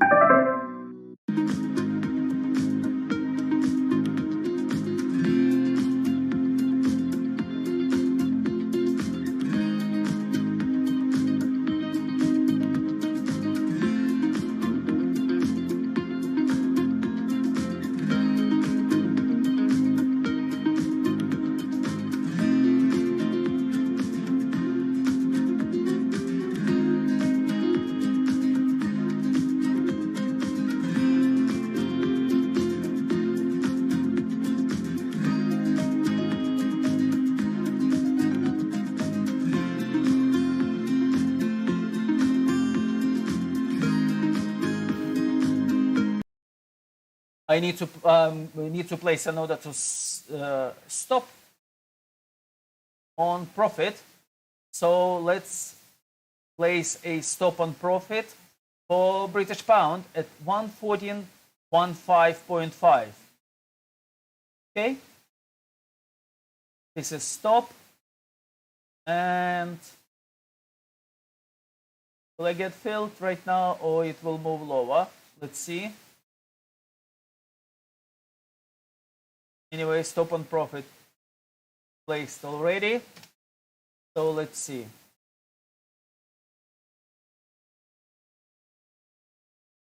And I just point out for new people, newbies, yeah, who follow trades. Okay, so here we placed a stop. This is yellow line. So let's see if it will change direction. We'll sell it and we'll collect the profit.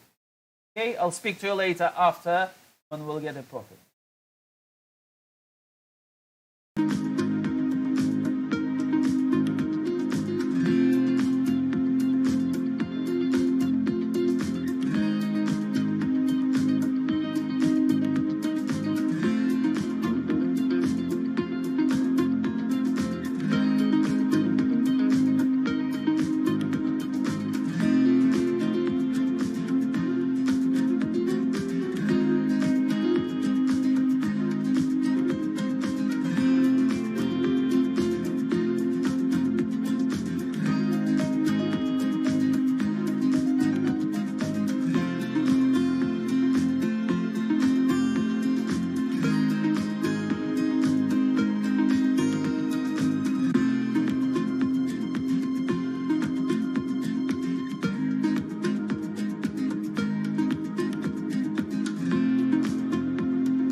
The cubicle represents a tyranny.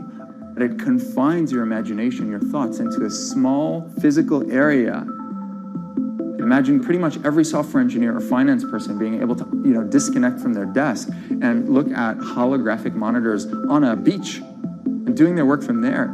That's not going to be science fiction. It's the modern office place. Silicon Valley is all about building the future.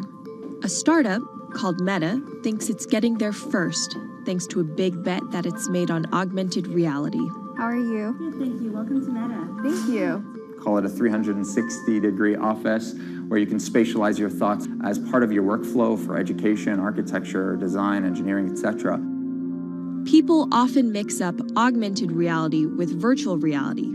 VR totally blocks your ability to see or hear the real world. AR overlays holograms onto what you already see. Meta has tried to make its version of the workspace feel familiar. You grab the hologram instead of using a controller or a mouse, and your brain already knows how to do it. In other words, we've designed an operating system that humanity has always known how to use. So you can see this eyeball, which is, by the way, photorealistic. You can see my hand is occluding the eyeball, and now the eyeball is occluding my hand, right?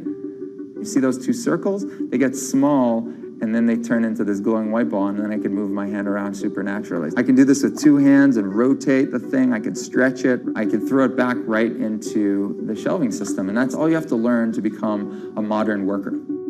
And to prove this, the employees at Meta have started to get rid of their computer monitors, trading them in for Meta's augmented reality headsets.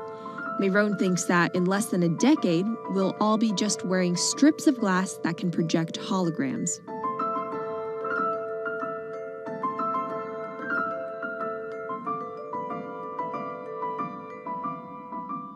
In the early 80s, everybody had computers on their desktop, but no one was using them because they had a lot of work to do. So they were still using typewriters. And at some point, the CEO took all the typewriters away and everybody was forced to use their computers. So it's very exciting to see a new generation of technology, a new paradigm. I consider us like pioneers in the holographic world. I'm pulling up my browser with my hands and sending out emails to colleagues and just kind of really acclimating to the new environment.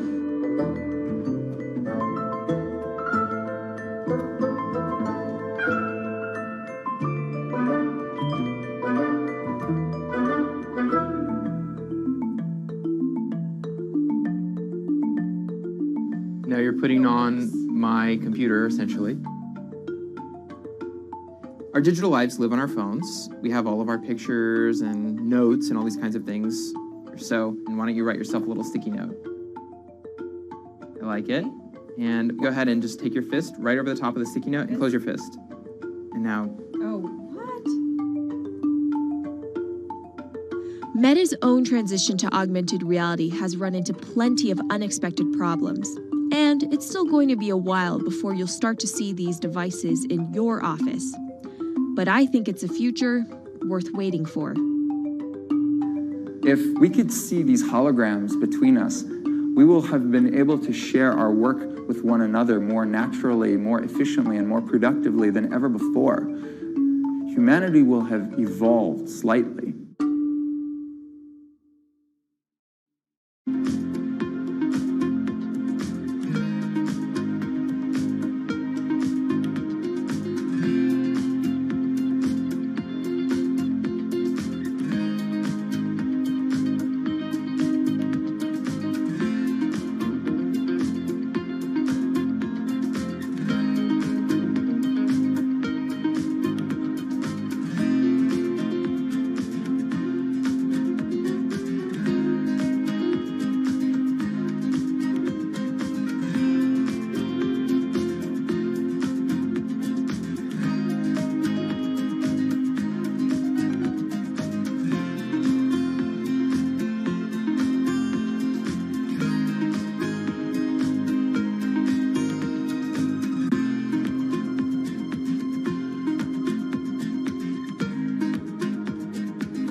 This is Hatsune Miku, Japan's sensational virtual pop star.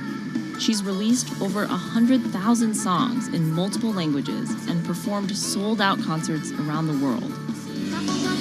Her image has appeared in games, on TV, in car races, and is even etched on the side of a Japanese space rocket. I came for Hatsune Miku, Carlos. She's Lady Gaga's favorite digital pop star and opened shows for her in the US 3 years ago. Tens of thousands of fans attended her exhibition and live shows near Tokyo recently. 理想のアイドルっていうと、どの曲でもミクはすごい綺麗に歌ってくれる。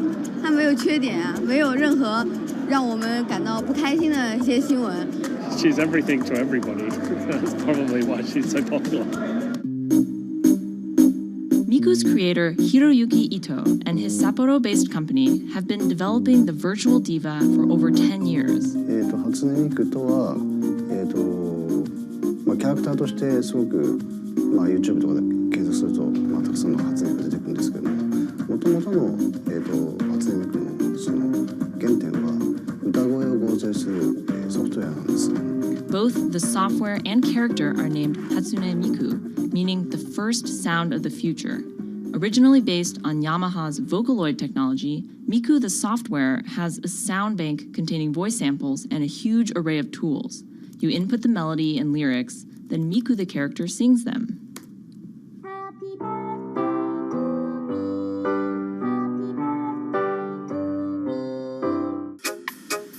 To date, Krypton has sold 120,000 software licenses at $200 each to fans around the world who use it to create numerous songs and share them online. Some of the fan-created songs are chosen to be part of Miku's concerts, for which they're paid a royalty fee. もともと初音ミクっていうその、存在自体がそのボトムアップって言いますか、中にはアマチュアクリエイターじゃなくて今もうすでに、プロになって活躍している方もいらっしゃるんですけども。The company also has other revenue streams. It makes money from merchandising, licensing deals, and concert ticket sales. According to the real-life musicians who perform with Hatsune Miku, the virtual pop star is interesting and surprising. 今年で3年ぐらい、ちょうど3年ぐらいやってきて、ライブも数十本、数百本やったの。そういうことが演奏によって起こせるためのそういう器みたいな感じになってます。初音ミクらしさって僕はあんまりない。初音ミクって何だってありっていうか。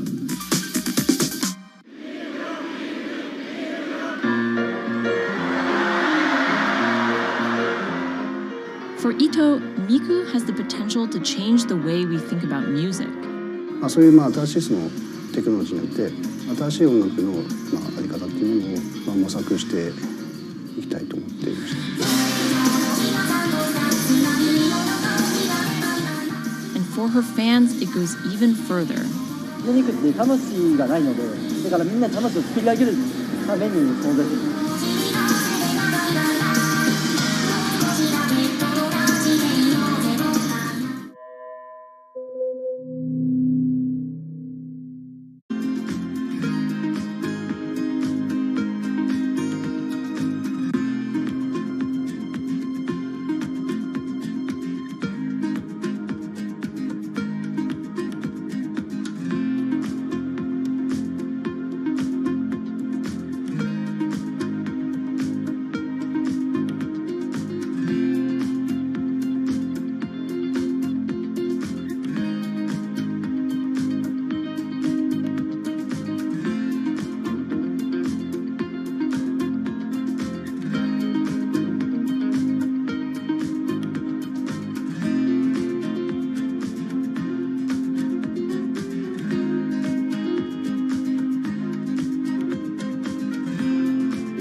Now, there are a lot of fitness gadgets out there. In my quest to get fit, I tested 17 of them over the last few months. At least one personal trainer I know was a little bit skeptical. Yeah, I've been watching these new technologies come to the market for almost as long as I've been a personal trainer. They're just tricks and tropes. They're not much different than the BoFlex machines or, to be honest, the original Jane Fonda workout video.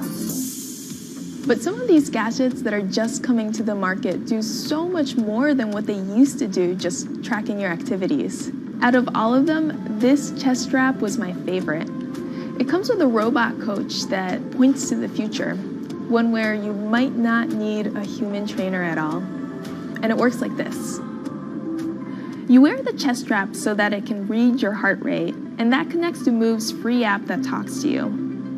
Welcome to Move Heart Rate Hit Outdoor Running. Let's get moving and warm up in Zone 2. Move's computerized coach tells you what to do at that exact moment, whether you're running outside or you're doing body weight exercises indoors.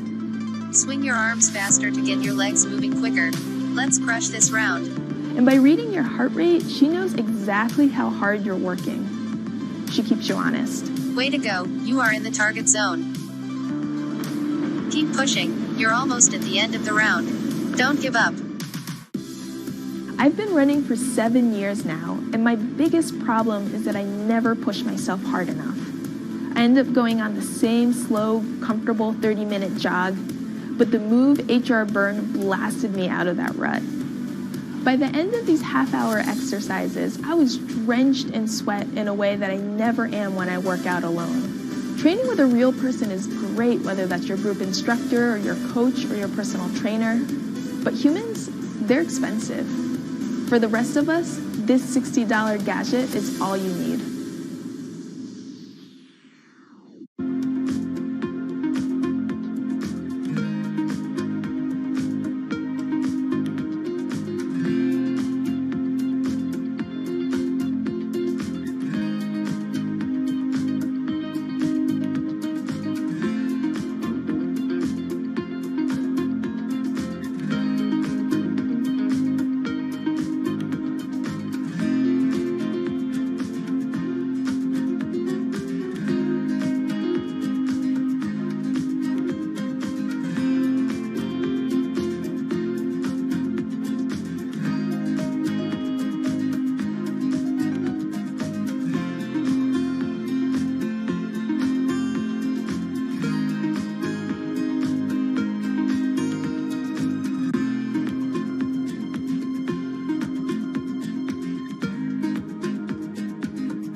Position closed on British pound, as you can see, just right here.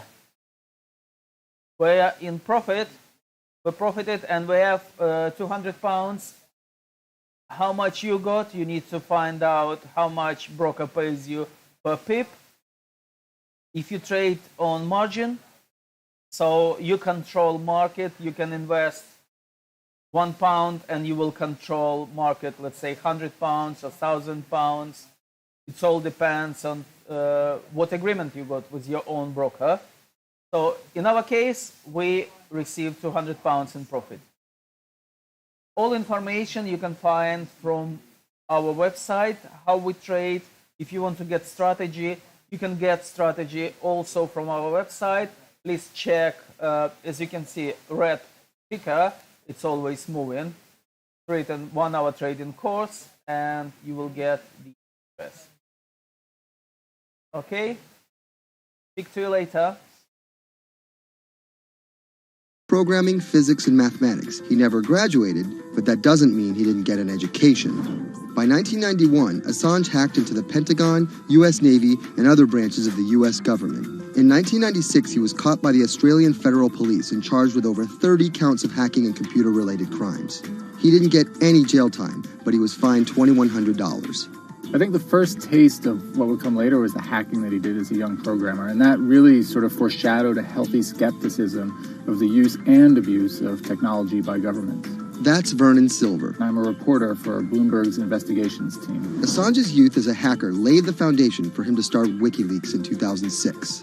But what is WikiLeaks? It's a website that posts unfiltered, usually classified documents. What separates it from every other media outlet is that they have no editorial hierarchy. With a publication like the New York Times, information comes in, they take that information, package it, then disseminate it for the public to see. WikiLeaks, however, cuts out the middleman.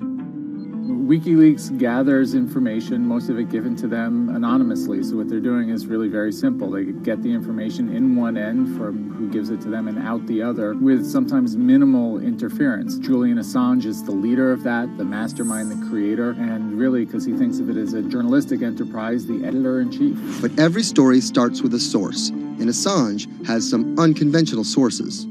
Julian Assange does not hack as far as we know. He is the recipient of people who are either insiders who give him secret documents or hacked emails from a foreign power. That's Eli Lake.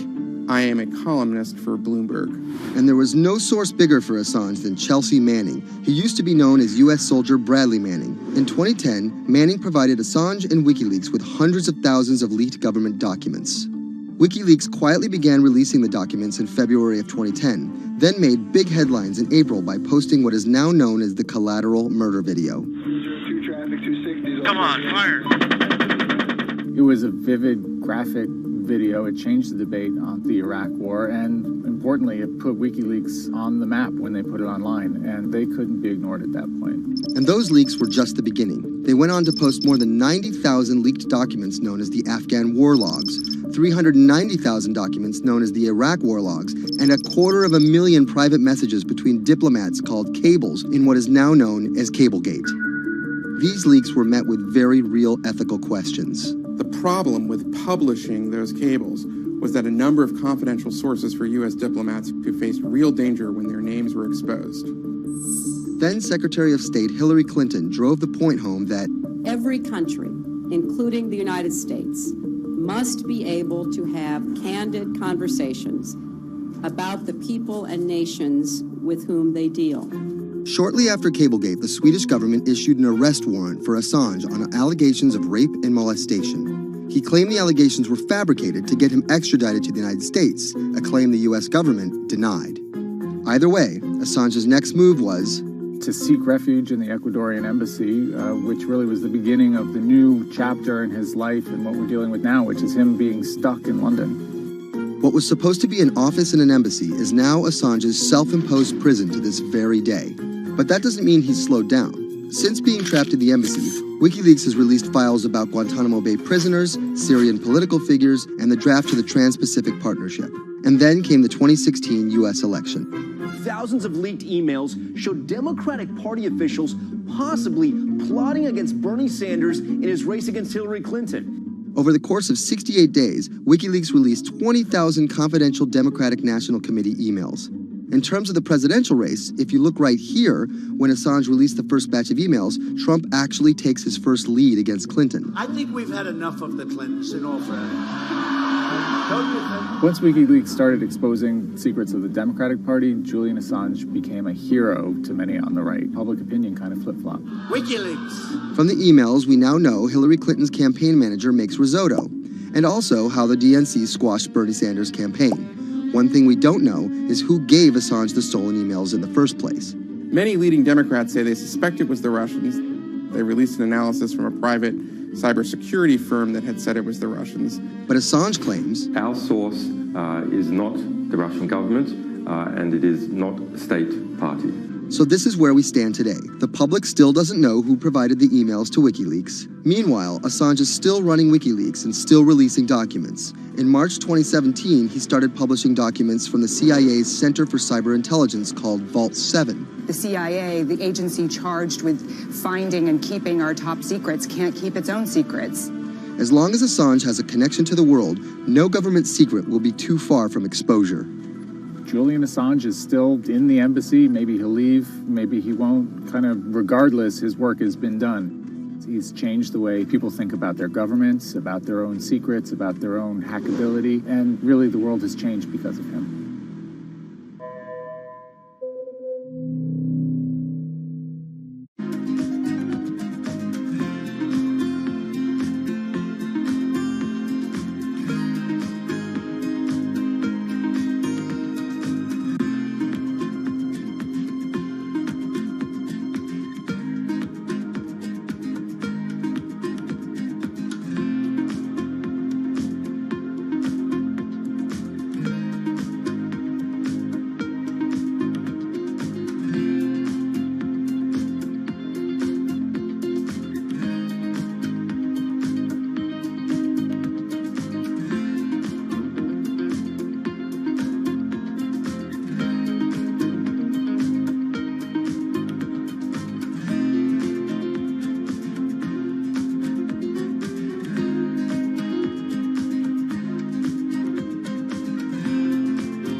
Expose everything you won't admit. And action. This entire video is based on a true story. When I do like motivational speeches or even tell myself like love yourself and you should love yourself. This is Lily Singh. But to fans all over the world, she's the YouTube star Superwoman. What up, everyone? It's your girl, Superwoman. I know we can change the world for the better, one positive day at a time. My parents now know what I do. They didn't know what I did for a long time in the beginning of my career. I was just making videos in my room. They had no idea. Mom, Dad, have you seen my keys? I can't find them anywhere.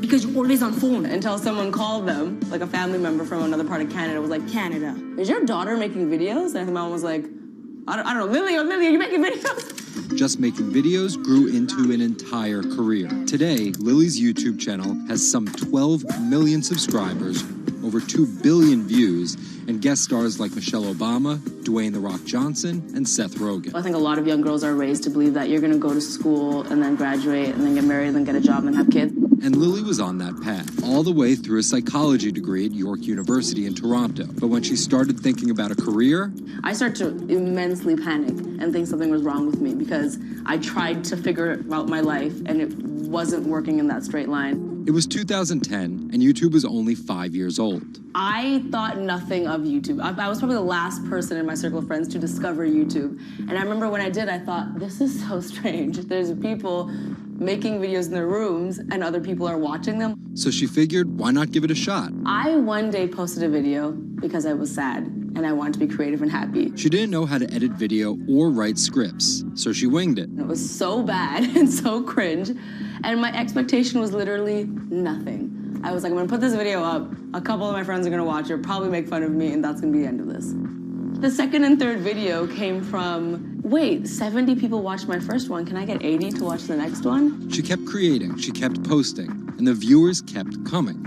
Lily had found an audience. A lot of the comments were, oh my God, there's a brown girl on YouTube. More specifically, Indian. Lily's parents immigrated to Canada from India, and Lily was born and raised in Scarborough, near Toronto. My home life was awesome. My parents, even though I portrayed them to be quite strict in my videos. Oh, Lily, wear the rest of your skirt, huh? I teach you like this, to walk around like this, showing everything to everyone? They actually aren't like that at all. They're pretty modern and pretty cool. Your dress is short. Don't know what for. And were pretty lenient with me. I mean, I got away with a lot of things. I was a brat. I was a brat. She had a different idea of what she wanted out of life than other kids. In a grade school graduation slideshow, her classmates said they wanted to be lawyers and doctors. And then I came up and I was like, rapper. Making out with your friends, man.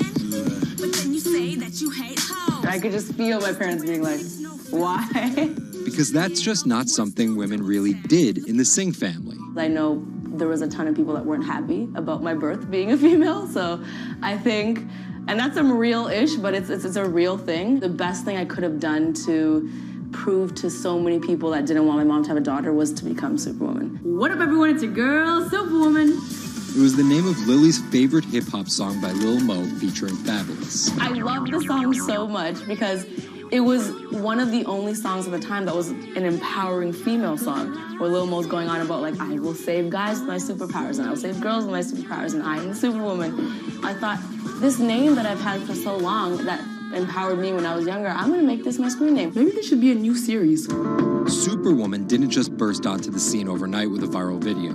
It was a steady climb fueled by hard work. The moment that I thought this is going somewhere and this could be a career was the first time I performed internationally. It was in India. And it was the first time where I was truly across the world and people knew my videos. Singh has transformed herself from a bratty kid to an internet personality to a media mogul. She starred in a feature film, A Trip to Unicorn Island, in 2016. And her book, How to Be a Boss, hit the New York Times bestseller list in 2017 while she was on a 30-city international tour. Lily started out with the goal of getting millions of subscribers and financial security. Hurry the hell up! But after surpassing those goals, success has new meaning. I've really come to terms with the fact that my definition of success is what's the best legacy I can leave behind. And it's not the number of views, the number of subscribers. It is the number of people that can say, this girl changed my life or changed something in my life positively.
is often found in the brains of deceased athletes, military veterans, and others with a history of repetitive brain trauma.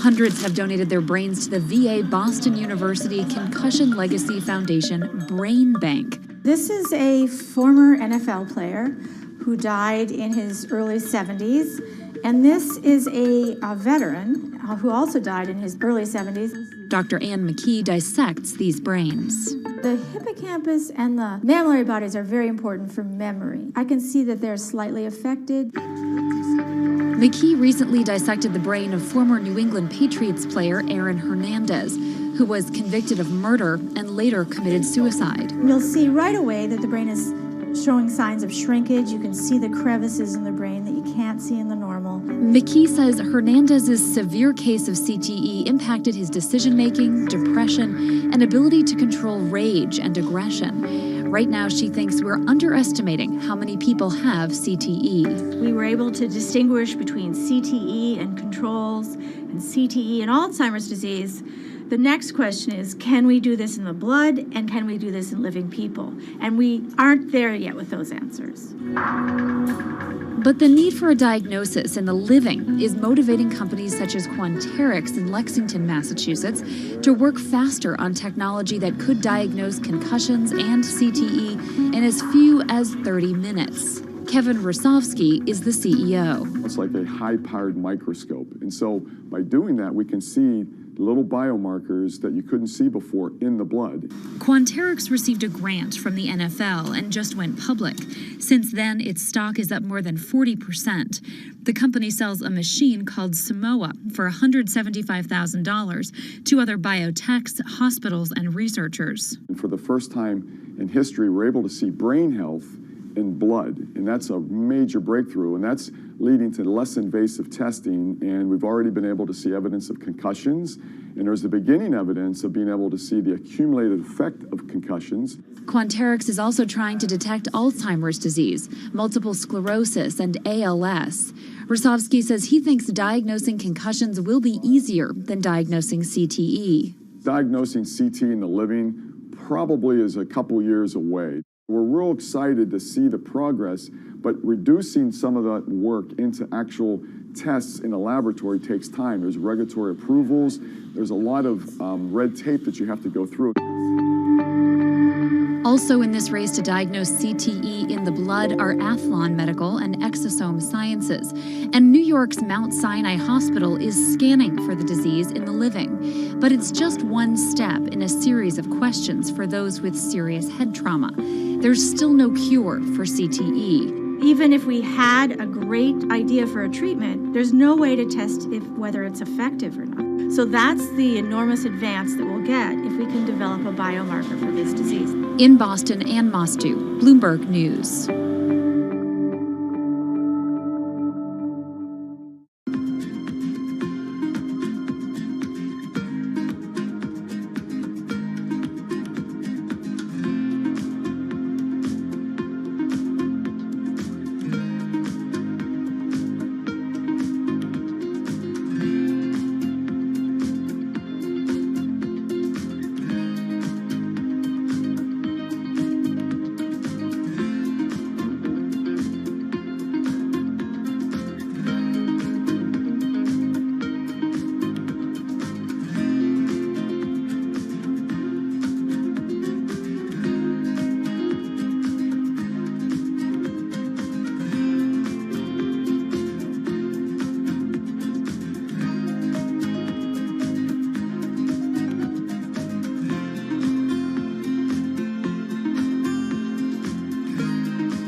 Wine is a $300 billion global industry where one person's opinion can make fortunes or break them. That's because of this man, Robert Parker, and his newsletter, The Wine Advocate.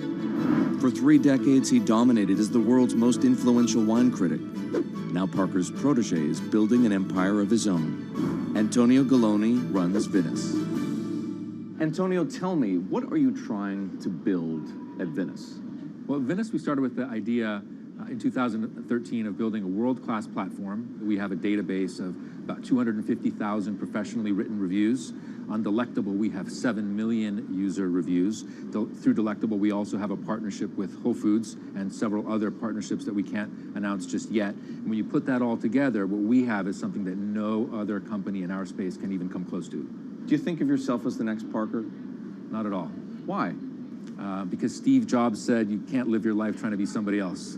So he's one of my biggest influences, and I've never wanted to be a replica of somebody else because a replica is never as good as the original. Bob is a genius, fantastic, one of a kind. We're going to be something completely different, and I have no desire to be some version of somebody else. Different in what way? Every decision that I've made at this company is completely anathemic to what Bob did with his company. I want our writers to be partners. All of my senior people are locked into the company.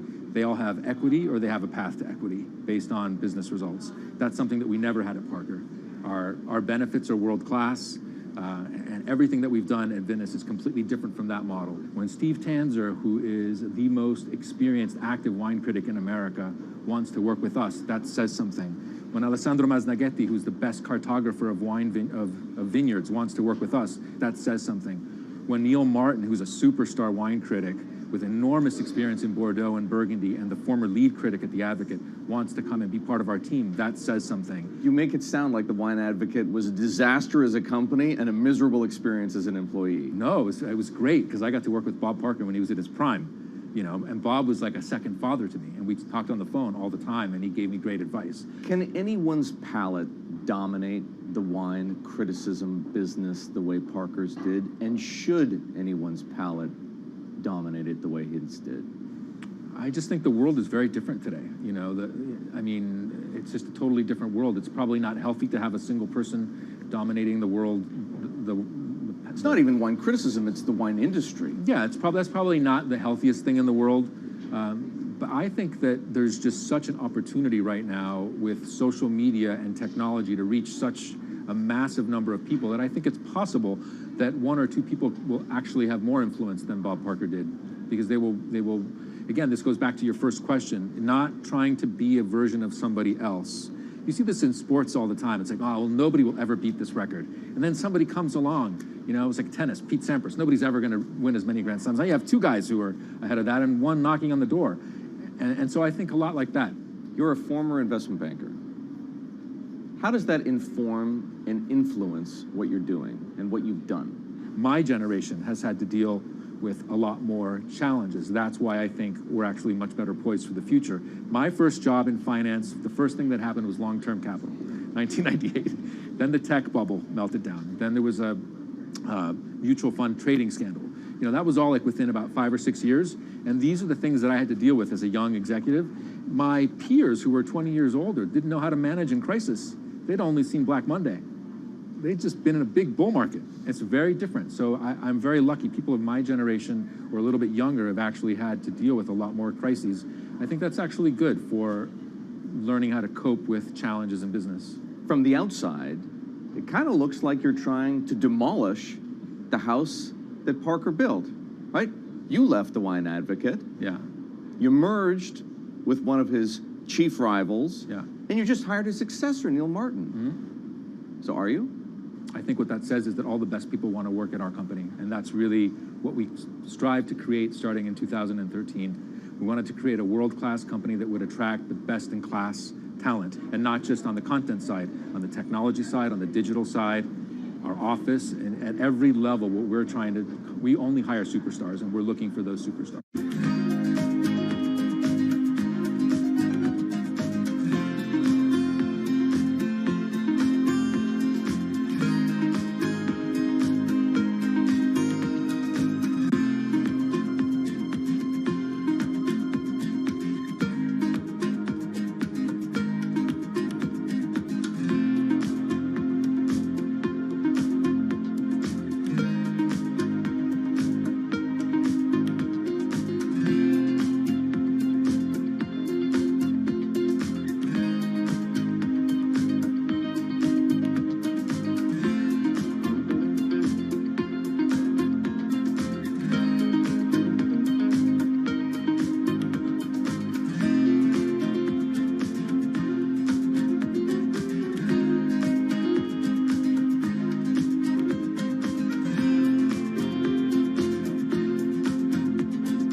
In the world of professional wrestling, there's something called a swerve. Hulk Hogan has betrayed WCW! Some examples. These tag team partners are called babyfaces, or the good guys. Then one of them swerves when he super kicks his tag team partner in the head, quickly assuming the role of the bad guy, or what the wrestling world calls the heel. Are you kidding? What a despicable act that was! Or a match is almost lost when, what's that?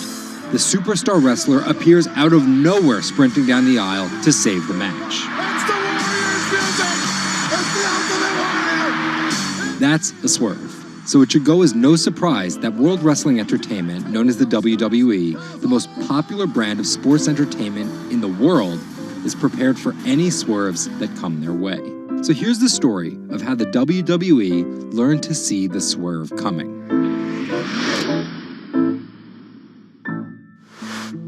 So I spoke to Bloomberg reporters Felix Gillette. I'm a writer for Bloomberg News for the global business team. And Kim Basine. And I'm the U.S. luxury reporter at Bloomberg. To find out exactly how the WWE is positioning itself for an all-out global invasion, which starts with a massive change to their lucrative pay-per-view model. WWE basically pioneered the pay-per-view model on cable. I remember as a kid, when the pay-per-view events came up, all of our friends would scramble around and try and get one of the parents to pay for it. But in 2014, they took a huge risk. They saw a little bit sooner than some of the other entertainment brands that where this whole thing was moving was away from cable and satellite television and towards on-demand streaming video apps. They made this risky decision, in essence, cannibalizing that pay-per-view model, which they had essentially built. And after some early turbulence, it's working. Roughly 1.5 million people are paying $9.99 a month for the WWE app, making it the 5th most popular streaming OTT service. This adapt-or-die approach is in the WWE's DNA. Over the past 30 years, the company always seems to think 2 steps ahead. In the early 90s, WWE was at its most threatened when Ted Turner took them on with WCW, which stands for World Championship Wrestling. And back then, the WCW was winning the ratings war. So in order to compete with them, WWE had changed its product from a family-friendly kind of cartoonish style to this really raw. That's why they called their show Raw. It was this raw style of wrestling. With violent, outrageous, reality-inspired plot lines and aggressive personas. From a 16-foot ladder! And they won that fight against Ted Turner. And they bought WCW. The early 2000s ushered in an era of testosterone-driven programming aimed at the red-blooded American male. Bra and panties matches, and people smash each other over their head with like barbed wire bats and things like that. Until 2015, when WWE fans started a hashtag Give Divas a Chance. Since then, WWE has hired 40 more female wrestlers, and that growing cast of female characters was part of a much larger plan. They started to try to appeal to a broader set of people. Let's attract more female fans. And after we've attracted more female fans, let's attract more international fans. They're broadening their base, and they're doing that in large part to make it more advertising friendly. And not just friendly to advertisers. They're trying to build up their fan base in China. They're trying to build up their fan base in Europe. They, already have a pretty good fan base in India. India is a place where they already have an established wrestling culture. Because of the gigantic Indian wrestler, the Great Khali. But there's still a lot of work to do. While the WWE set a revenue record in 2017, only 30% of it is coming from an overseas audience. And there's one person whose responsibility is to grow that number. The buck eventually stops at Vince McMahon, no matter what's happening within WWE. Yeah, he's a very controlling guy, and it's a very, very, very tightly scripted company. And that goes all the way down the board to big stars' entrance music. And their outfits and things like that. So with a CEO like McMahon always planning 2 moves ahead and an aggressive push into multiple international markets, a big issue is money. It's hard to do all those things simultaneously without committing a huge amount of capital to it. And that's where the WWE becomes an attractive company for buyers. Potentially, one thing that could happen with WWE is they could benefit by being acquired by a bigger technology or telecom company, an Amazon or Facebook Intercept or a 21st Century Fox. So with a market cap of $2.8 billion, the advantage of owning 100% of their own content, and a rapid consolidation spreading throughout the entertainment industry, it looks like the WWE is well positioned, even if there are swerves ahead. Our world is changing. Every day, it changes a little faster. Some changes are too small to see. Others, too big to handle. Sometimes, change feels slow. So slow, we don't even notice. Other times, it happens all at once, and we can't keep up. For our climate, change means many things. And between too small to see and too big to handle, there is a whole world of difference. The clock is ticking. This is Bloomberg Green.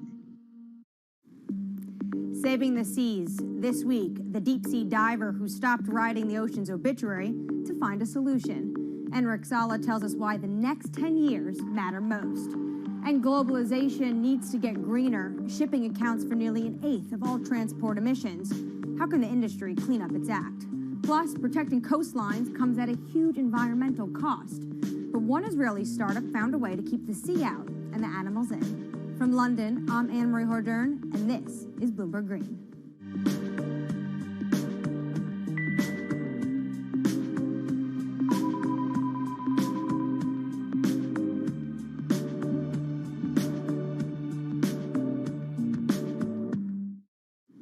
After more than a decade of studying the ocean as an academic, Enric Sala realized he was writing the ocean's obituary. He quit his job and became a full-time conservationist. As an in-house explorer for National Geographic, he's clocked more than 5,000 open water dives. He's also founded Pristine Seas, a project that combines exploration, research, and media to lobby countries to protect their oceans. To date, it has helped create marine reserves equivalent to half the size of Canada. I spoke to him about his mission and why it's so urgent. The state of the world's oceans is really bad. We have lost 90% of the large fish in the ocean. Sharks, groupers, cod, tuna. More than half of the fish stocks are overfished, which means that we are taking them out of the water faster than they can reproduce. More than half of the ocean is affected by industrial fishing, and global warming is killing coral reefs all around the world. The ocean is in a trajectory of decline. Can you just visualize for our viewers who never get to see the kind of things you are able to see, what an ocean and healthy ecosystem looks like versus one that's next to a bustling economic and industrialized area? Coral reefs in the United States, in the Florida Keys, are down to only 2% of what they used to be. Before, 80 to 90% of the bottom on a coral reef in the Caribbean was covered by live coral. Now, Florida Keys have only 2%. The average in the Caribbean is about 5% of the bottom covered by live coral. The rest is covered by slime and seaweed. And most of the fish you can see are this big. And it is very, very rare that if you jump into any place in the Caribbean at random, you see a shark. It's very, very rare. Now, let's go to Millennium Atoll, for example. An atoll that is uninhabited and fished south of the equator in the Central Pacific, belongs to the Republic of Kiribati. 2009, we conducted the first underwater expedition to these islands, and I still remember the first time. Jumped over the side of the boat, and as soon as the bubbles cleared, I was surrounded by 15 gray reef sharks. After a couple minutes, the sharks decided that we were boring, and they went back to do their thing. And you look down, 90% of the seafloor is covered by thriving coral, and it's full of fish, and a sea turtle comes by. Now, this abundance that we rarely see anywhere except in well-managed marine reserves. This is what the ocean used to be like, and this is what we have learned from going to these pristine places. And you write in your book that you're writing the obituary of ocean life. What's the cure? The cure is doing less harm. Basically, there are three things that we are doing to the ocean. One is we are taking fish out of the water faster than they can reproduce. Two, we are turning the ocean warmer and more acidic because of man-made climate change. And three, we are throwing in everything that we don't want, our waste and our plastic. We need basically to reverse these trends. Does this mean that a lot of this falls to governments and their policies? That's a big part of it, because it is governments that regulate fishing and mineral extraction and oil extraction. It is governments that have the legal authority to create large marine reserves in the ocean. But also, local communities have an important role to play because some of the most successful protected areas in the ocean are community-led and community-managed marine reserves. So when the fish come back, the divers come in. And that creates huge economic opportunities through ecotourism. These areas that are managed by communities are very successful because the communities have a vested interest in having as many fish as possible inside them so they can enjoy the benefits. What from the pandemic has changed your view when it comes to protection of the environment? Nature has given us a very strong signal of how fast it can recover if we just give it space. Everybody was fascinated by all these videos of the whales and the dolphins coming into marinas and mountain lions on the streets of Santiago in Chile, wild goats in the UK. Nature has this extraordinary ability to bounce back if we just give it space. This is why we need to protect at least 30% of the planet by 2030. How do healthy marine ecosystems help in the fight against climate change, though? Most people see the ocean as a victim of climate change, but the ocean can also be a solution because we know that the more life that is in the ocean, like big fish and big whales, the more these organisms help to make the ocean productive and absorb more CO2. The kelp forest, seagrass beds, all of these are important ecosystems in the ocean that are similar to the forest on the land that capture a lot of our carbon pollutions. What are you most excited about in your field? We have 10 years to fix this problem. Global fisheries catch is going down, stocks are collapsing. Business as usual means that by 2050, 90% of the coral reefs are gone, that most commercial fisheries have collapsed. That affects food security, that affects migration of people. We have 10 years to get to peak greenhouse gas emissions and then go carbon neutral by 2050. And we have 10 years to protect at least 30% of the ocean so we can restore much of this health and productivity, not just for saving biodiversity, but also saving our life support system. We are not talking about something that is apart from us. We are not apart from nature. We are a part of nature. So these 10 years are probably the most critical in the history of humanity. The most accurate measurements of changing oceans will come from space. While Enric Sala explores what lies beneath, a new satellite is giving us data from above. We'll learn more about our oceans and climate change, but from space. A new satellite's been launched from California. Its mission, track the accelerating rise of sea levels. Well, the main instruments on board include a dual-frequency radar altimeter. This is the primary instrument of the mission, and that's the one that's measuring sea surface height, significant wave height, and wind speed over the ocean. And from those measurements, we can actually have the superb measurements that we expect of sea level rise. Data gathered from Sentinel-6 will be used alongside information from other satellites to build as complete a picture of the oceans as possible. With a long record, we can precisely measure the acceleration. We eventually can detect new regime, tipping points. For example, if there is a runaway in the melting of Greenland or Antarctica, sea level will record this runaway change because it is an integrator of all changes that are occurring in the climate system. So we will be able to see some change, big change in the global climate. The National Oceanic and Atmospheric Administration expects that sea level rise will increasingly threaten U.S. coastlines. One example, the southern tip of Manhattan is expected to flood 20 to 40 times a year by 2030. 11 of the 15 largest megacities are located at the coast, and this number will double.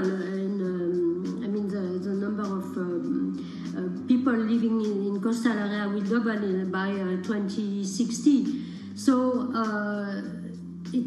knowing how much sea level is rising at the coast and how much it will rise in the future in coastal areas is as obvious. It's obviously a major goal for human beings. Coming up, from sails to steam to oil, the shipping industry is no stranger to change. But how will it navigate the next transition? This is Bloomberg Green.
From Bloomberg's European headquarters in London, I'm Anne-Marie Hordern. This is Bloomberg Green.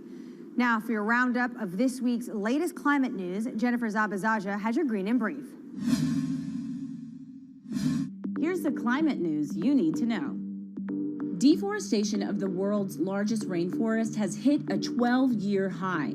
More than 4,000 square miles of the Amazon rainforest was destroyed in 2020. That's a 9.5% increase from a year earlier. Government data shows that destruction has soared since President Jair Bolsonaro took office and weakened environmental enforcement. The Amazon is home to millions of species and plants and is critical in the fight against climate change. Bitcoin is hitting all-time highs, but at what cost to the environment? The cryptocurrency is energy intensive, and there are concerns if it becomes mainstream. According to MIT, back in 2018, Bitcoin's carbon footprint was almost as big as Portugal's. Want to get better at tackling climate change? We'll hire more women. That's according to Bloomberg New Energy Finance. Firms with 30% or more women in top jobs tend to perform better when it comes to the environment and are more likely to set clear climate goals. Shopping online is more popular than ever now, but the price of convenience is measured in CO2, and more deliveries means more fuel burned and more packaging wasted. So what can companies do? Well, many are becoming more efficient and sourcing more clean energy for their data centers and warehouses. And England's farmers will be paid to go green after Brexit. As European subsidies are phased out, they'll get new money to encourage them to produce healthy, sustainable food. Poor farming practices are one of the leading drivers of water pollution and the loss of biodiversity. I'm Jennifer Zabazaja in New York. Anne-Marie, back to you. The shipping industry is more than just the grease on the wheels of globalization. It's its chief enabler. 11 billion tons of goods are transported by ship each year, the biggest contributors being 2 billion tons of oil, 1 billion tons of iron ore, and 350 million tons of grain. According to the International Chamber of Shipping, 80% of Europe's imports and exports happen over the seas. And for such a vast industry, it also contributes its fair share of emissions. Shipping makes up 12% of global transport energy consumption. So how does it clean up its act? Earlier, I caught up with Bloomberg Green reporter Laura Milan about just how big of a challenge this is going to be for the industry.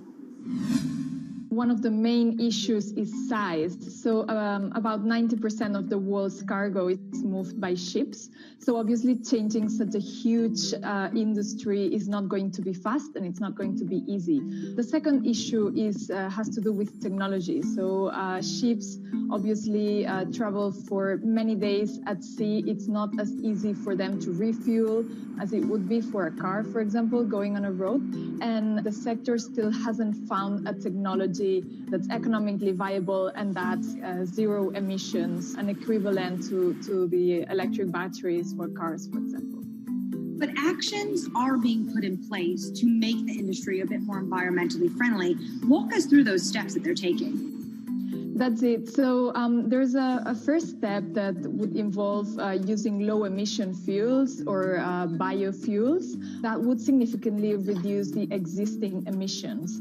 And then at regulatory level, when it comes to the policy and the governments, there are steps being made as well. I would say that the most significant ones come from the European Union, which started to track emissions a few years ago and is now looking to include shipping emissions in the emissions trading system. So that would significantly reduce and help calculate the emissions from the shipping industry. Now, China is taking similar steps. So at the moment, regions need to report shipping emissions to the central government. And finally, we have the International Maritime Organization with a pledge to reduce shipping emissions by 50% in 2050. Now, we must say that that pledge has been considered insufficient by environmental groups, but at least some steps are being taken. So to get to 2050, the industry obviously is going to need to start tapping some new technologies. What new technologies are you seeing being introduced into the shipping industry? So we have seen pilot technologies being developed for years now, but what's interesting about this current moment is that we're seeing big players invest in these technologies that are not yet economically viable, but that one day might be. So for example, we are seeing earlier this year, the world's largest agricultural commodities trader, Cargill, saying they will invest in attaching sails to their ships so they can make any technology that they run their ships on more efficient. Similarly, we have seen a spin-off of Airbus, the aeronautics company, developing a similar application with kites. We have been following also developments in hydrogen. So at the moment, hydrogen fuel seems like a good option, a possible option when it has been developed and when it becomes economically viable. And we have Vestas, for example, the world's largest turbine maker, developing some ships that will be able to run on hydrogen in the near future.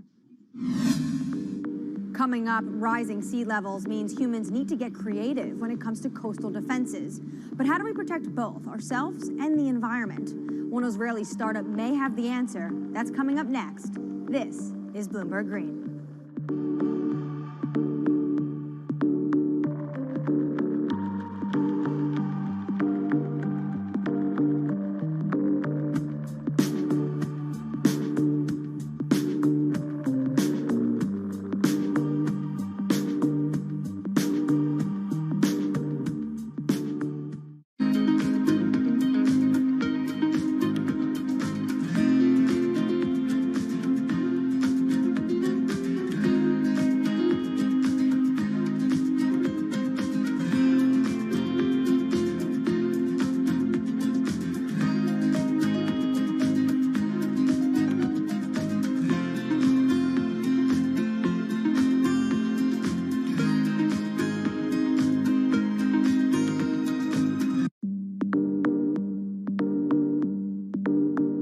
In London, I'm Anne-Marie Hordern. This is Bloomberg Green. After water, what's the resource that humans use the most?